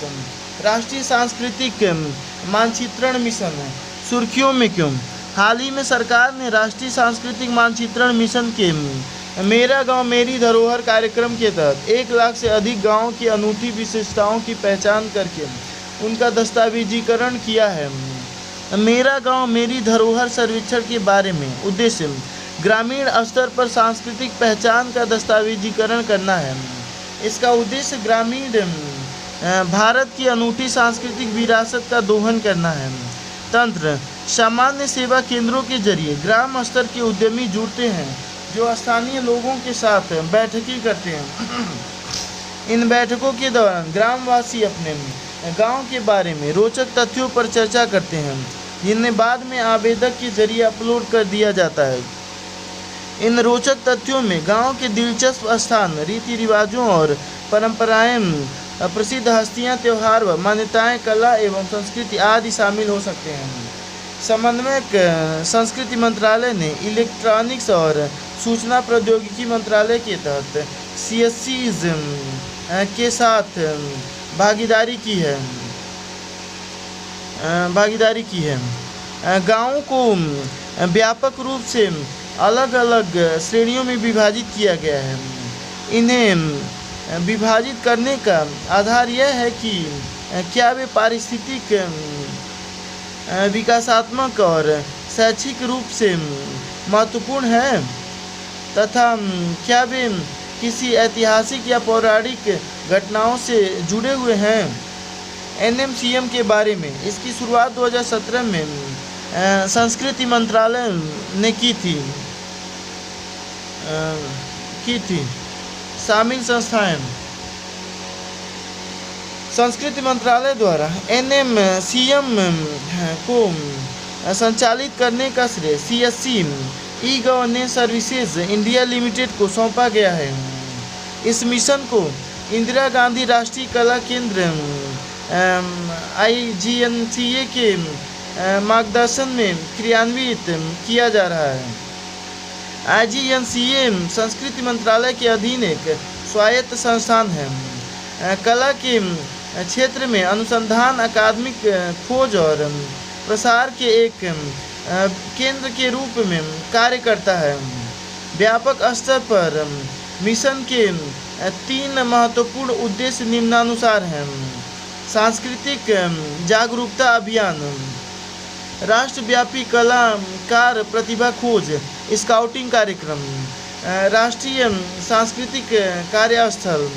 मिशन के मुख्य घटक ऐसे स्थानों की पहचान करना जहां सांस्कृतिक केंद्र, कला ग्राम विकसित किए जा सकते हैं, सीखने के लिए वर्चुअल प्लेटफॉर्म का निर्माण करना, पर्यटन के साथ साथ स्थानीय कलाकारों और गुरु शिष्य परंपरा सराहना कार्यक्रम की शुरुआत करना। भौगोलिक संकेतक GI टैग, भौगोलिक संकेतक GI टैग के बारे में, यह एक प्रकार का ऐसा संकेतक है जो किसी उत्पाद की पहचान उसकी विशिष्ट भौगोलिक उत्पत्ति से जोड़ता है। विश्व व्यापार संगठन WTO के सदस्यों के अधिकार क्षेत्र या उनके राज्यों प्रांतों के भीतर किसी स्थानीय इलाकों के उत्पादों को GI टैग दिया जा सकता है। इसे ट्रिप्स बौद्धिक संपदा अधिकार के व्यापार संबंधी पहलू समझौते में परिभाषित किया गया है। पंजीकरण के बाद GI टैग 10 वर्षों की अवधि के लिए मिलता है। पंजीकरण अवधि को समय समय पर एक बार में आगे 10 वर्ष की अवधि के लिए नवीनीकृत किया जा सकता है। भारत में जीआई टैग प्राप्त करने वाला पहला उत्पाद दार्जिलिंग चाय था। दार्जिलिंग चाय को जीआई टैग 2004 में प्राप्त हुआ था। सर्वाधिक संख्या में जीआई टैग प्राप्त करने वाले राज्यों में कर्नाटक, तमिलनाडु, उत्तर प्रदेश और केरल शामिल हैं। भारत के सभी राज्य के किसी न किसी उत्पाद को जीआई टैग मिला है। महत्व: यह टैग इसके धारकों को किसी तीसरे पक्ष के गैर मानकीकृत उत्पाद के लिए उक्त संकेतक का इस्तेमाल करने से रोकने में सक्षम बनाता है। हालांकि एक संरक्षित जीआई टैग उसके धारक को किसी अन्य व्यक्ति को उस तकनीक का उपयोग करके कोई अन्य उत्पाद बनाने से नहीं रोकता है। इसका निर्धारण उस संकेतक के मानकों में किया गया है। भारत में कानून विधान: वस्तुओं का भौगोलिक संकेतक रजिस्ट्रीकरण और संरक्षण अधिनियम 1999, वस्तुओं में भौगोलिक संकेतक विनियमन और संरक्षण का नियम 2002। व्यवस्था तंत्र: भौगोलिक संकेतक का रजिस्ट्रार भारत में उद्योग संवर्धन और आंतरिक व्यापार विभाग के तहत पेटेंट, डिजाइन और ट्रेडमार्क महानियंत्रक भौगोलिक संकेतक का रजिस्ट्रार है। रजिस्ट्रार भौगोलिक संकेतक रजिस्ट्री के कामकाज की निगरानी करता है। गिर चेन्नई में स्थित है। इसका क्षेत्राधिकार अखिल भारतीय है। सुर्खियों में रहे जीआई टैक्स। जीआई टैग उत्पाद: उत्तर प्रदेश।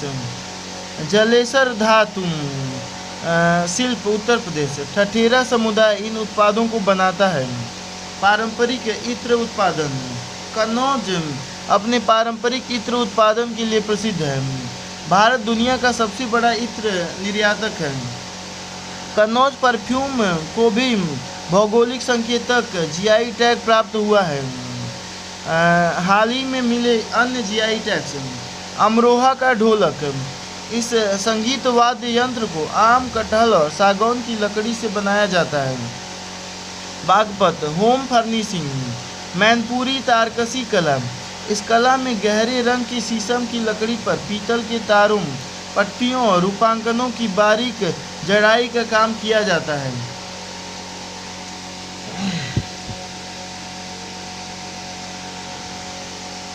कालपी का हस्त निर्मित कागज, संभल का हार्नबोन शिल्प, बाराबंकी का हैंडलूम, महोबा का गौरा पत्थर हस्तशिल्प, कर्नाटक।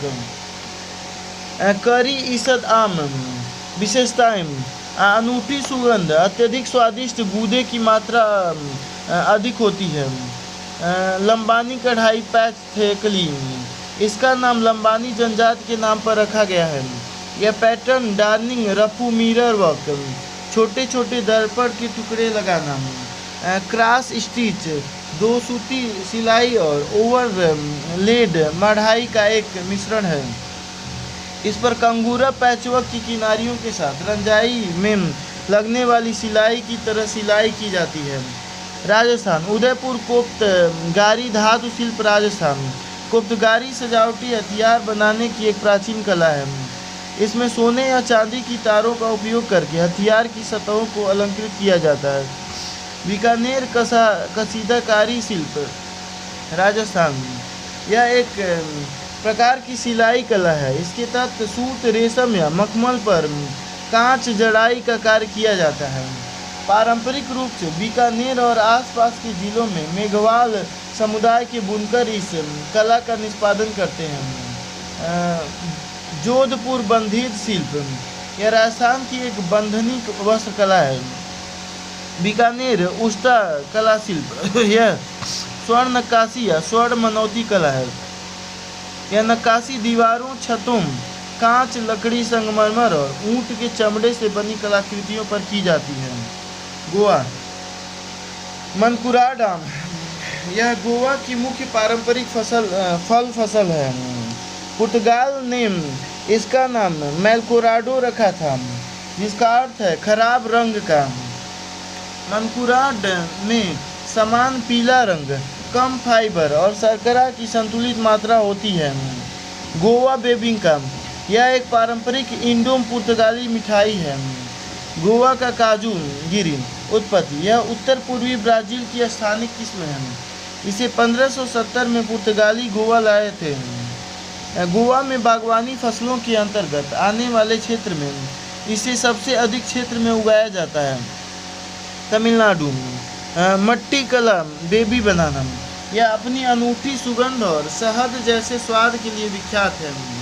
इसका काम कुल घुलनशील मॉलिस कंटेंट इसे एक अच्छा शिशु आहार बनाता है। मट्टी केले के गुच्छे अन्य सामान्य केलों के गुच्छों की तरह सीधे सीधे कतार में नहीं होते हैं, बल्कि ये हल्के से घुमावदार रूप में होते हैं। साबूदाना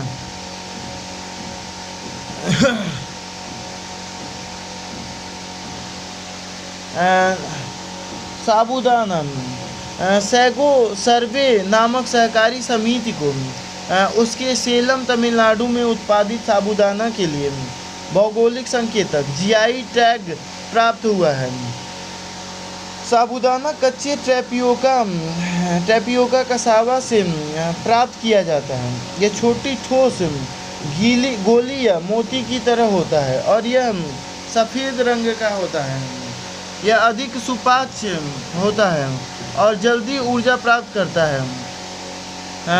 उडंगुडी पनांग करुपट्टी ताड़ का गुड़, पनांग करुपट्टी तुत्तुकुडी क्षेत्र में लाल रेत के टीलों पर उगने वाले पलमायरा पंखिया ताड़ वृक्षों के पुष्प गुच्छ से एकत्रित ताड़ रस से बनाई जाती है। मनमदुरै मृदभांड, वैगई नदी मनमदुरै गांव से होकर बहती है। यह नदी मृदभांड निर्माण के लिए इस्तेमाल होने वाली मिट्टी का उत्तम स्रोत है। छत्तीसगढ़ नगरी दुबराज चावल, वर्ष 2019 में छत्तीसगढ़ के जीरापुर चावल को भी भौगोलिक संकेतक दर्जा प्रदान किया गया था। इस प्रकार दुबराज राज्य की दूसरी चावल की किस्म बन गई है, जिसे यह टैग दिया गया है। वाल्मीकि रामायण में इस अनाज का संदर्भ मिलता है। असम जोहा चावल, वैज्ञानिकों ने जोहा चावल के न्यूट्रास्यूटिकल पौष्टिक औषधीय गुणों की खोज की है। साथ ही लिनोलिक एसिड ओमेगा 6 और लिनोलेनिक ओमेगा 3 एसिड नामक 2 असंतृप्त फैटी एसिड का पता लगाया है। जोहा चावल में व्यापक रूप से उपभोग किए जाने वाले गैर सुगंधित किस्म के चावल की तुलना में ओमेगा 6 और ओमेगा 3 के बीच अधिक संतुलित अनुपात पाया जाता है। यह रक्त शर्करा को कम करने और मधुमेह की शुरुआत में ही रोकने से में प्रभावी है। यह चावल कई एंटीऑक्सीडेंट्स, फ्लेवोनोइड्स और फेनोलिक्स से भी समृद्ध है। मेघालय लाकाडोंग हल्दी, यह करक्यूमिन की उच्च मात्रा के लिए प्रसिद्ध है। इनकी जयंतियाँ पहाड़ियों के लाकाडोंग में मानसून के महीनों में काली जलोढ़ मिट्टी में खेती की जाती है। गारा दकमंदा, यह गारो जनजाति द्वारा पहनने जाने वाली पारंपरिक पोशाक है। सारनाई मिट्टी के बर्तन, ये बर्तन जयंतिया हिल्स जिले में काली मिट्टी से बनाए जाते हैं। गारो चुबीची, यह गारो जनजाति का पारंपरिक मादक पेय है। इसे चावल से बनाया जाता है। लद्दाख सी बैकथॉर्न, यह लद्दाख का चौथा जीआई टैग प्राप्त उत्पाद है। अन्य 3 हैं रकतसे कारपो खुबानी, पश्मीना शाल और लद्दाखी काष्ठ नक्काशी।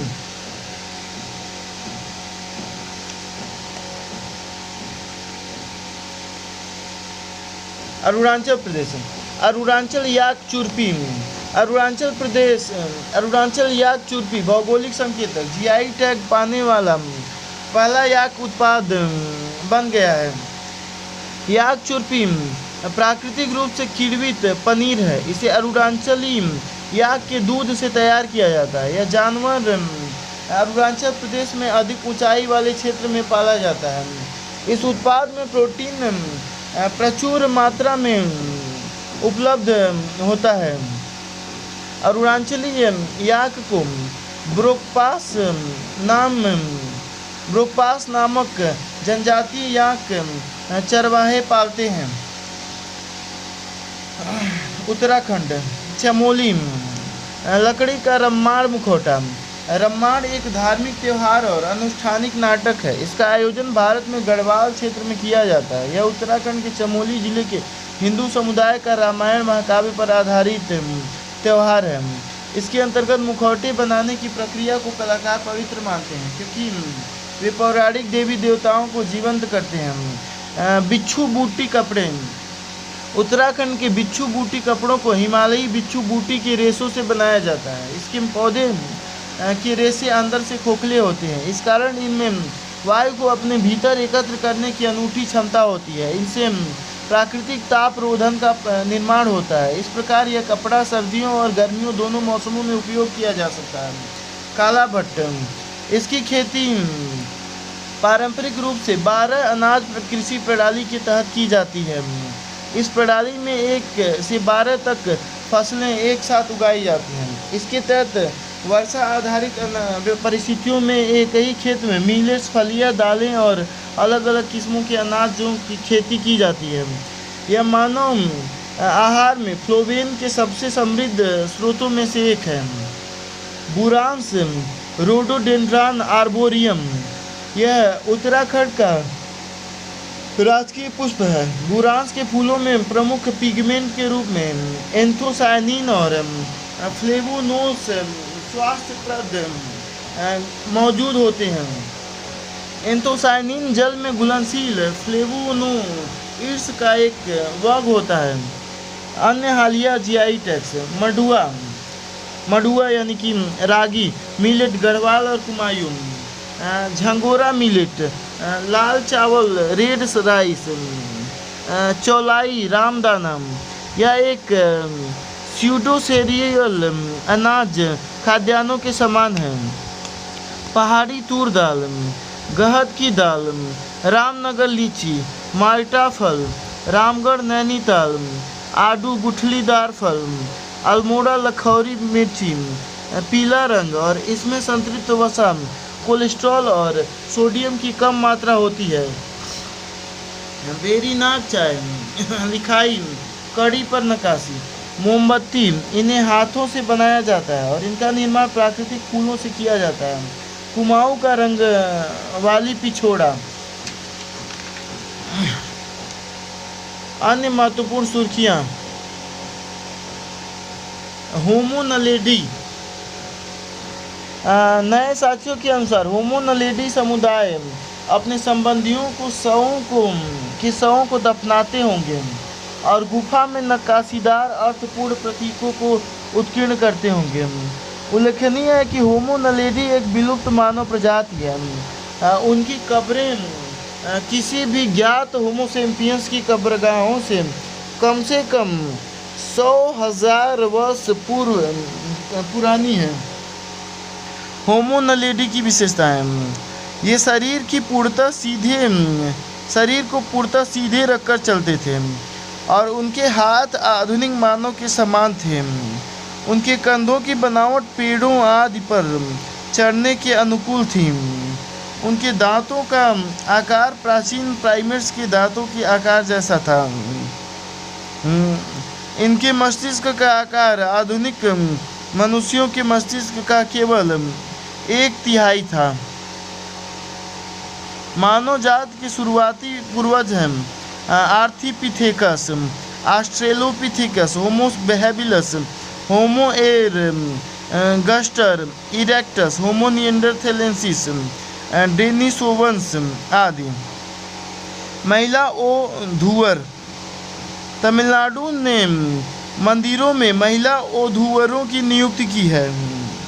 ओधूवर शैव मंदिरों में तिरुवुरै ग्रंथ से भगवान शिव के स्तुति गान में सेवारत रहती हैं। तिरुमुरै तमिलनाडु में नयनार संतों द्वारा 6वीं से 10वीं शताब्दी के बीच भगवान शिव की स्तुति में गाए गए गीतों का 12 खंडों का संग्रह है। प्रथम 7 खंडों को तेवरम कहा जाता है। ये 3 प्रसिद्ध नयनार संतों सुंदरार, सबंदर और अप्पार द्वारा रचित है। मणिकावसागर ने 8वें खंड को पूरा किया था।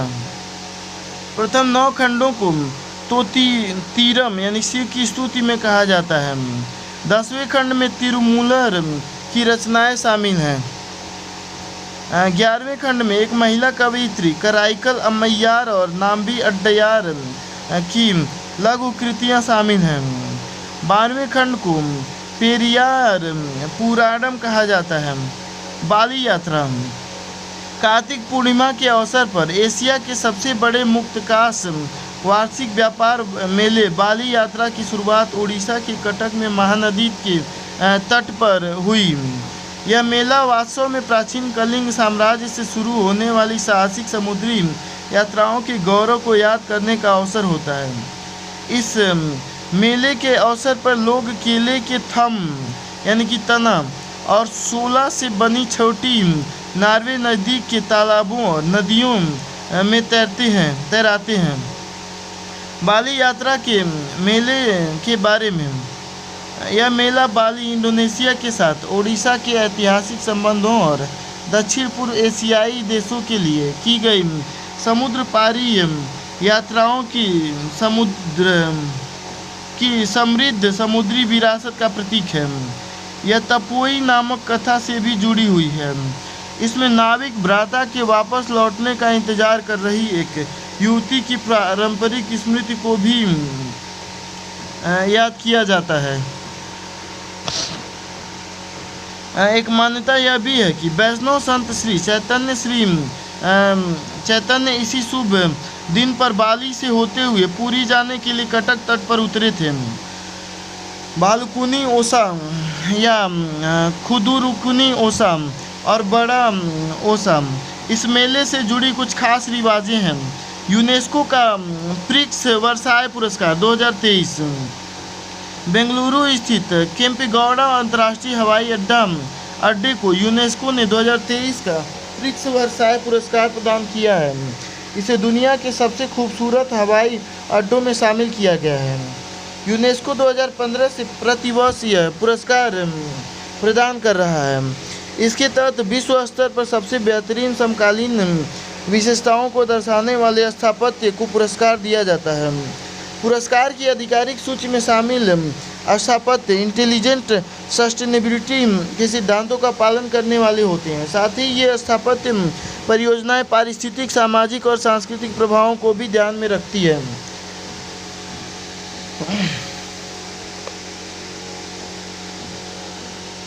पुरस्कार प्राप्त स्थापत्य लिविंग परिवेश को खूबसूरत और बेहतर बनाने की प्राथमिक भूमिका का उदाहरण भी प्रस्तुत करते हैं। अभिलेख पटल इंटरनेट के माध्यम से भारतीय राष्ट्रीय अभिलेखागार के संदर्भ माध्यम और इसके डिजिटल संग्रह तक पहुंचने के लिए फीचर्स से परिपूर्ण एक वेब पोर्टल है। यह NAI की एक पहल है। इसका उद्देश्य इसके भारतीय अभिलेखीय रिकॉर्ड्स को सभी के लिए उपलब्ध कराना है। NAI संस्कृति मंत्रालय का एक संबद्ध कार्यालय है। यह भारत सरकार के गैर वर्तमान अभिलेखों के भंडार के रूप में कार्य करता है। वर्चुअल म्यूजियम बिल्डर जतन वर्चुअल म्यूजियम बिल्डर भारतीय संग्रहालयों के लिए एक डिजिटल संग्रह प्रबंधन प्रणाली है। यह एक क्लाइंट सर्वर एप्लीकेशन है। इसमें image cropping, water marking, urine numbering, multimedia representation के साथ डिजिटल ऑब्जेक्ट के प्रबंधन जैसी सुविधाएं मौजूद हैं। इस सॉफ्टवेयर को human centre design and computing group ने डिज़ाइन किया और विकसित किया है। यह संस्था centre for development of advanced computing CDEC Pune के अधीन कार्य करती है। उल्लेखनीय है कि केंद्र सरकार ने कलाकृतियों के बेहतर तरीके से संरक्षण के लिए अपने प्रशासनिक नियंत्रण वाले सभी संग्रहालयों के 3D डिजिटलीकरण की योजना बनाई है। इसी योजना का एक हिस्सा है। यह कार्य 2023 के अंत तक पूरा किया जाना है। संस्कृति मंत्रालय के दायरे में 10 संग्रहालय आते हैं। इसके अलावा भारतीय पुरातत्व सर्वेक्षण के पास महत्वपूर्ण पुरातात्विक स्थलों के निकट देश भर में फैले 44 स्थानों पर साइट संग्रहालय भी हैं। संयुक्त राज्य अमेरिका ने 100 से ज़्यादा भारतीय अवशेष वापस किए। भारत और अमेरिका ने आपराधिक मामलों पर पारस्परिक कानूनी सहायता संधि पर हस्ताक्षर किए हैं। इस संधि में पुरावशेषों को मूल देशों को वापस करने पर एक दूसरे को सहायता करने का प्रावधान भी शामिल है। केंद्रीय गृह मंत्रालय के तहत न्यायालय के आदेशों को निष्पादित करने के लिए नोडल मंत्रालय है। पुरावशेष तथा बहुमूल्य कलाकृति अधिनियम आटा 1972 भारतीय पुरातत्व सर्वेक्षण से बिना लाइसेंस के पुरावशेष वस्तुओं के निर्यात को एक दंडनीय अपराध बनाता है। इसके अलावा सीमा शुल्क अधिनियम 1962 भी पुरावशेषों के निर्यात पर प्रतिबंध लगाता है। इंडिया प्राइड प्रोजेक्ट एक वैश्विक संगठन है। यह संगठन भारत की खो चुकी विरासत को फिर से प्राप्त करने के प्रति समर्पित है। वैश्विक बौद्ध शिखर सम्मेलन 2023 वैश्विक बौद्ध शिखर सम्मेलन 2023 नई दिल्ली घोषणा पत्र के साथ समाप्त हुआ। इस शिखर सम्मेलन का आयोजन संस्कृति मंत्रालय ने दिल्ली स्थित अंतर्राष्ट्रीय बौद्ध परिसंघ के सहयोग से किया था।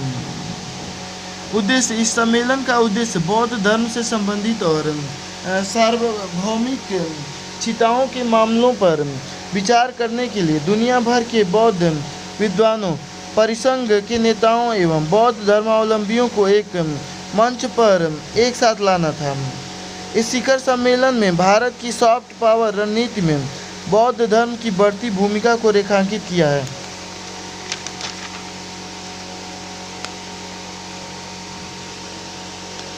बौद्ध धर्म के बारे में बौद्ध धर्म के बारे में संस्थापक गौतम बुद्ध, उनके बचपन का नाम सिद्धार्थ था। उनका जन्म 563 ईसा पूर्व शाक्य क्षत्रिय कुल में हुआ था। उन्होंने 29 वर्ष की आयु में गृहस्थ जीवन का त्याग कर दिया था। उन्हें एक पीपल के वृक्ष के नीचे ज्ञान यानी निर्माण की प्राप्ति हुई थी। बुद्ध से जुड़े महत्वपूर्ण स्थल हैं लुम्बिनी जन्म स्थान, बोधगया ज्ञान प्राप्ति स्थल, सारनाथ प्रथम उपदेश, कुशीनगर मृत्यु स्थल। बौद्ध धर्म के सिद्धांतों का केंद्र 4 आर्य सत्य है। बौद्ध धर्म के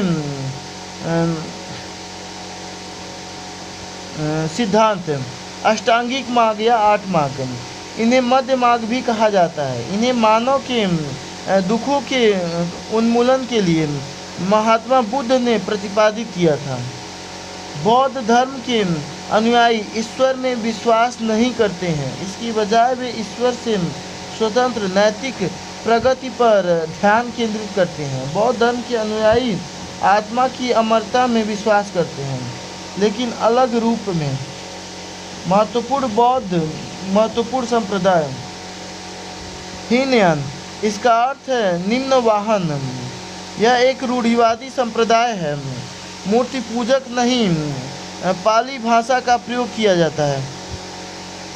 हीनयान में यह जो है निम्न वाहन रूढ़िवादी संप्रदाय है, मूर्ति पूजक नहीं है, ये पाली भाषा का प्रयोग किया जाता है। महायान, इसका अर्थ है महान वाहन।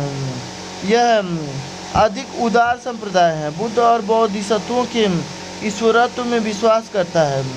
मूर्ति पूजक संस्कृत भाषा का प्रयोग किया जाता है। थेरवाद, यह हीनयान का एक उप संप्रदाय है। कलेश का अंत और निर्वाण की प्राप्ति मुख्य लक्ष्य है। विभाजवाद विश्लेषण का ज्ञान में विश्वास करता है। पाली भाषा का प्रयोग किया जाता है। वज्रयान तांत्रिक बौद्ध, यह महायान का एक उप संप्रदाय है। बौद्ध दर्शनों के साथ ब्राह्मणवादी अनुष्ठानों वेद आधारित को संयोजित करता है। मुख्य आराध्य तारा देवी शास्त्रीय तिब्बती भाषा का प्रयोग किया जाता है। अन्य उपसंप्रदाय सौतांत्रिक सामित्य, महासंघिक, गोकुलिका आदि। बौद्ध संगीतियाँ और परिषदें।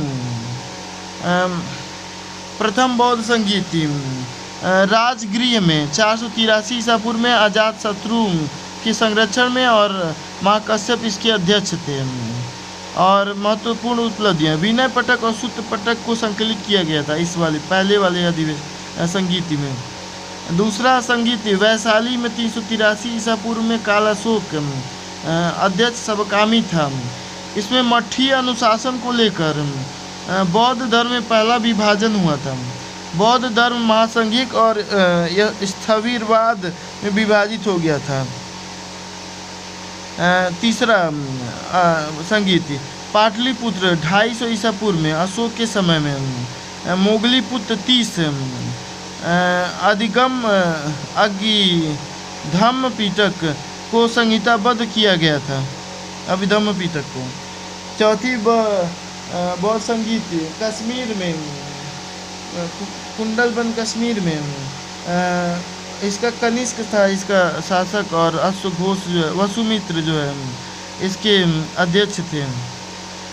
बौद्ध धर्म फिर से हीनयान और महायान संप्रदायों में विभाजित हो गया। बुद्ध मुख्य बौद्ध साहित्य सूत्र पिटक, विनय पिटक, अभिधम्म पिटक। तो सूत्र पिटक में यह बुद्ध के उपदेशों का संग्रह है। विनय पिटक इसमें भिक्षुओं व भिक्षुड़ियों के लिए मठवासी जीवन के नियम संग्रहित हैं। अभिधम्म पिटक में इसमें बौद्ध सिद्धांतों की व्याख्या व विश्लेषण किया गया है। जैन धर्म के बारे में। जैन धर्म इसकी उत्पत्ति लगभग ऋग्वैदिक काल में हुई थी। क्रमिक रूप से 24 महान उपदेशकों तीर्थंकरों द्वारा स्थापित। प्रथम तीर्थंकर ऋषभदेव थे, 30वें तीर्थंकर पार्श्वनाथ तथा 24वें वर्धमान महावीर थे। जैन धर्म में मुख्य संप्रदाय श्वेतांबर व दिगंबर, अन्य उपसंप्रदाय 20 पंथ, 13 पंथ, स्थानकवासी, मूर्ति पूजक आदि। वर्धमान महावीर इनका जन्म 540 ईस्वी में वैशाली में, वर्तमान में उत्तरी बिहार में हुआ था। उनके पिता सिद्धार्थ ज्ञात्री कुल के प्रधान थे। उनकी माता त्रिशला लिच्छवी राजकुमारी थी। उन्होंने 30 वर्ष की आयु में गृहस्थ जीवन का त्याग कर दिया था। उन्हें 42 वर्ष की आयु में कैवल्य या पूर्ण ज्ञान की प्राप्ति हुई थी। उन्होंने कौशल, मगध, मिथिला, चंपा आदि नगरों में जैन धर्म के उपदेशों का प्रसार किया था। 72 वर्ष की आयु में वर्तमान राजगीर के निकट मृत्यु हुई थी।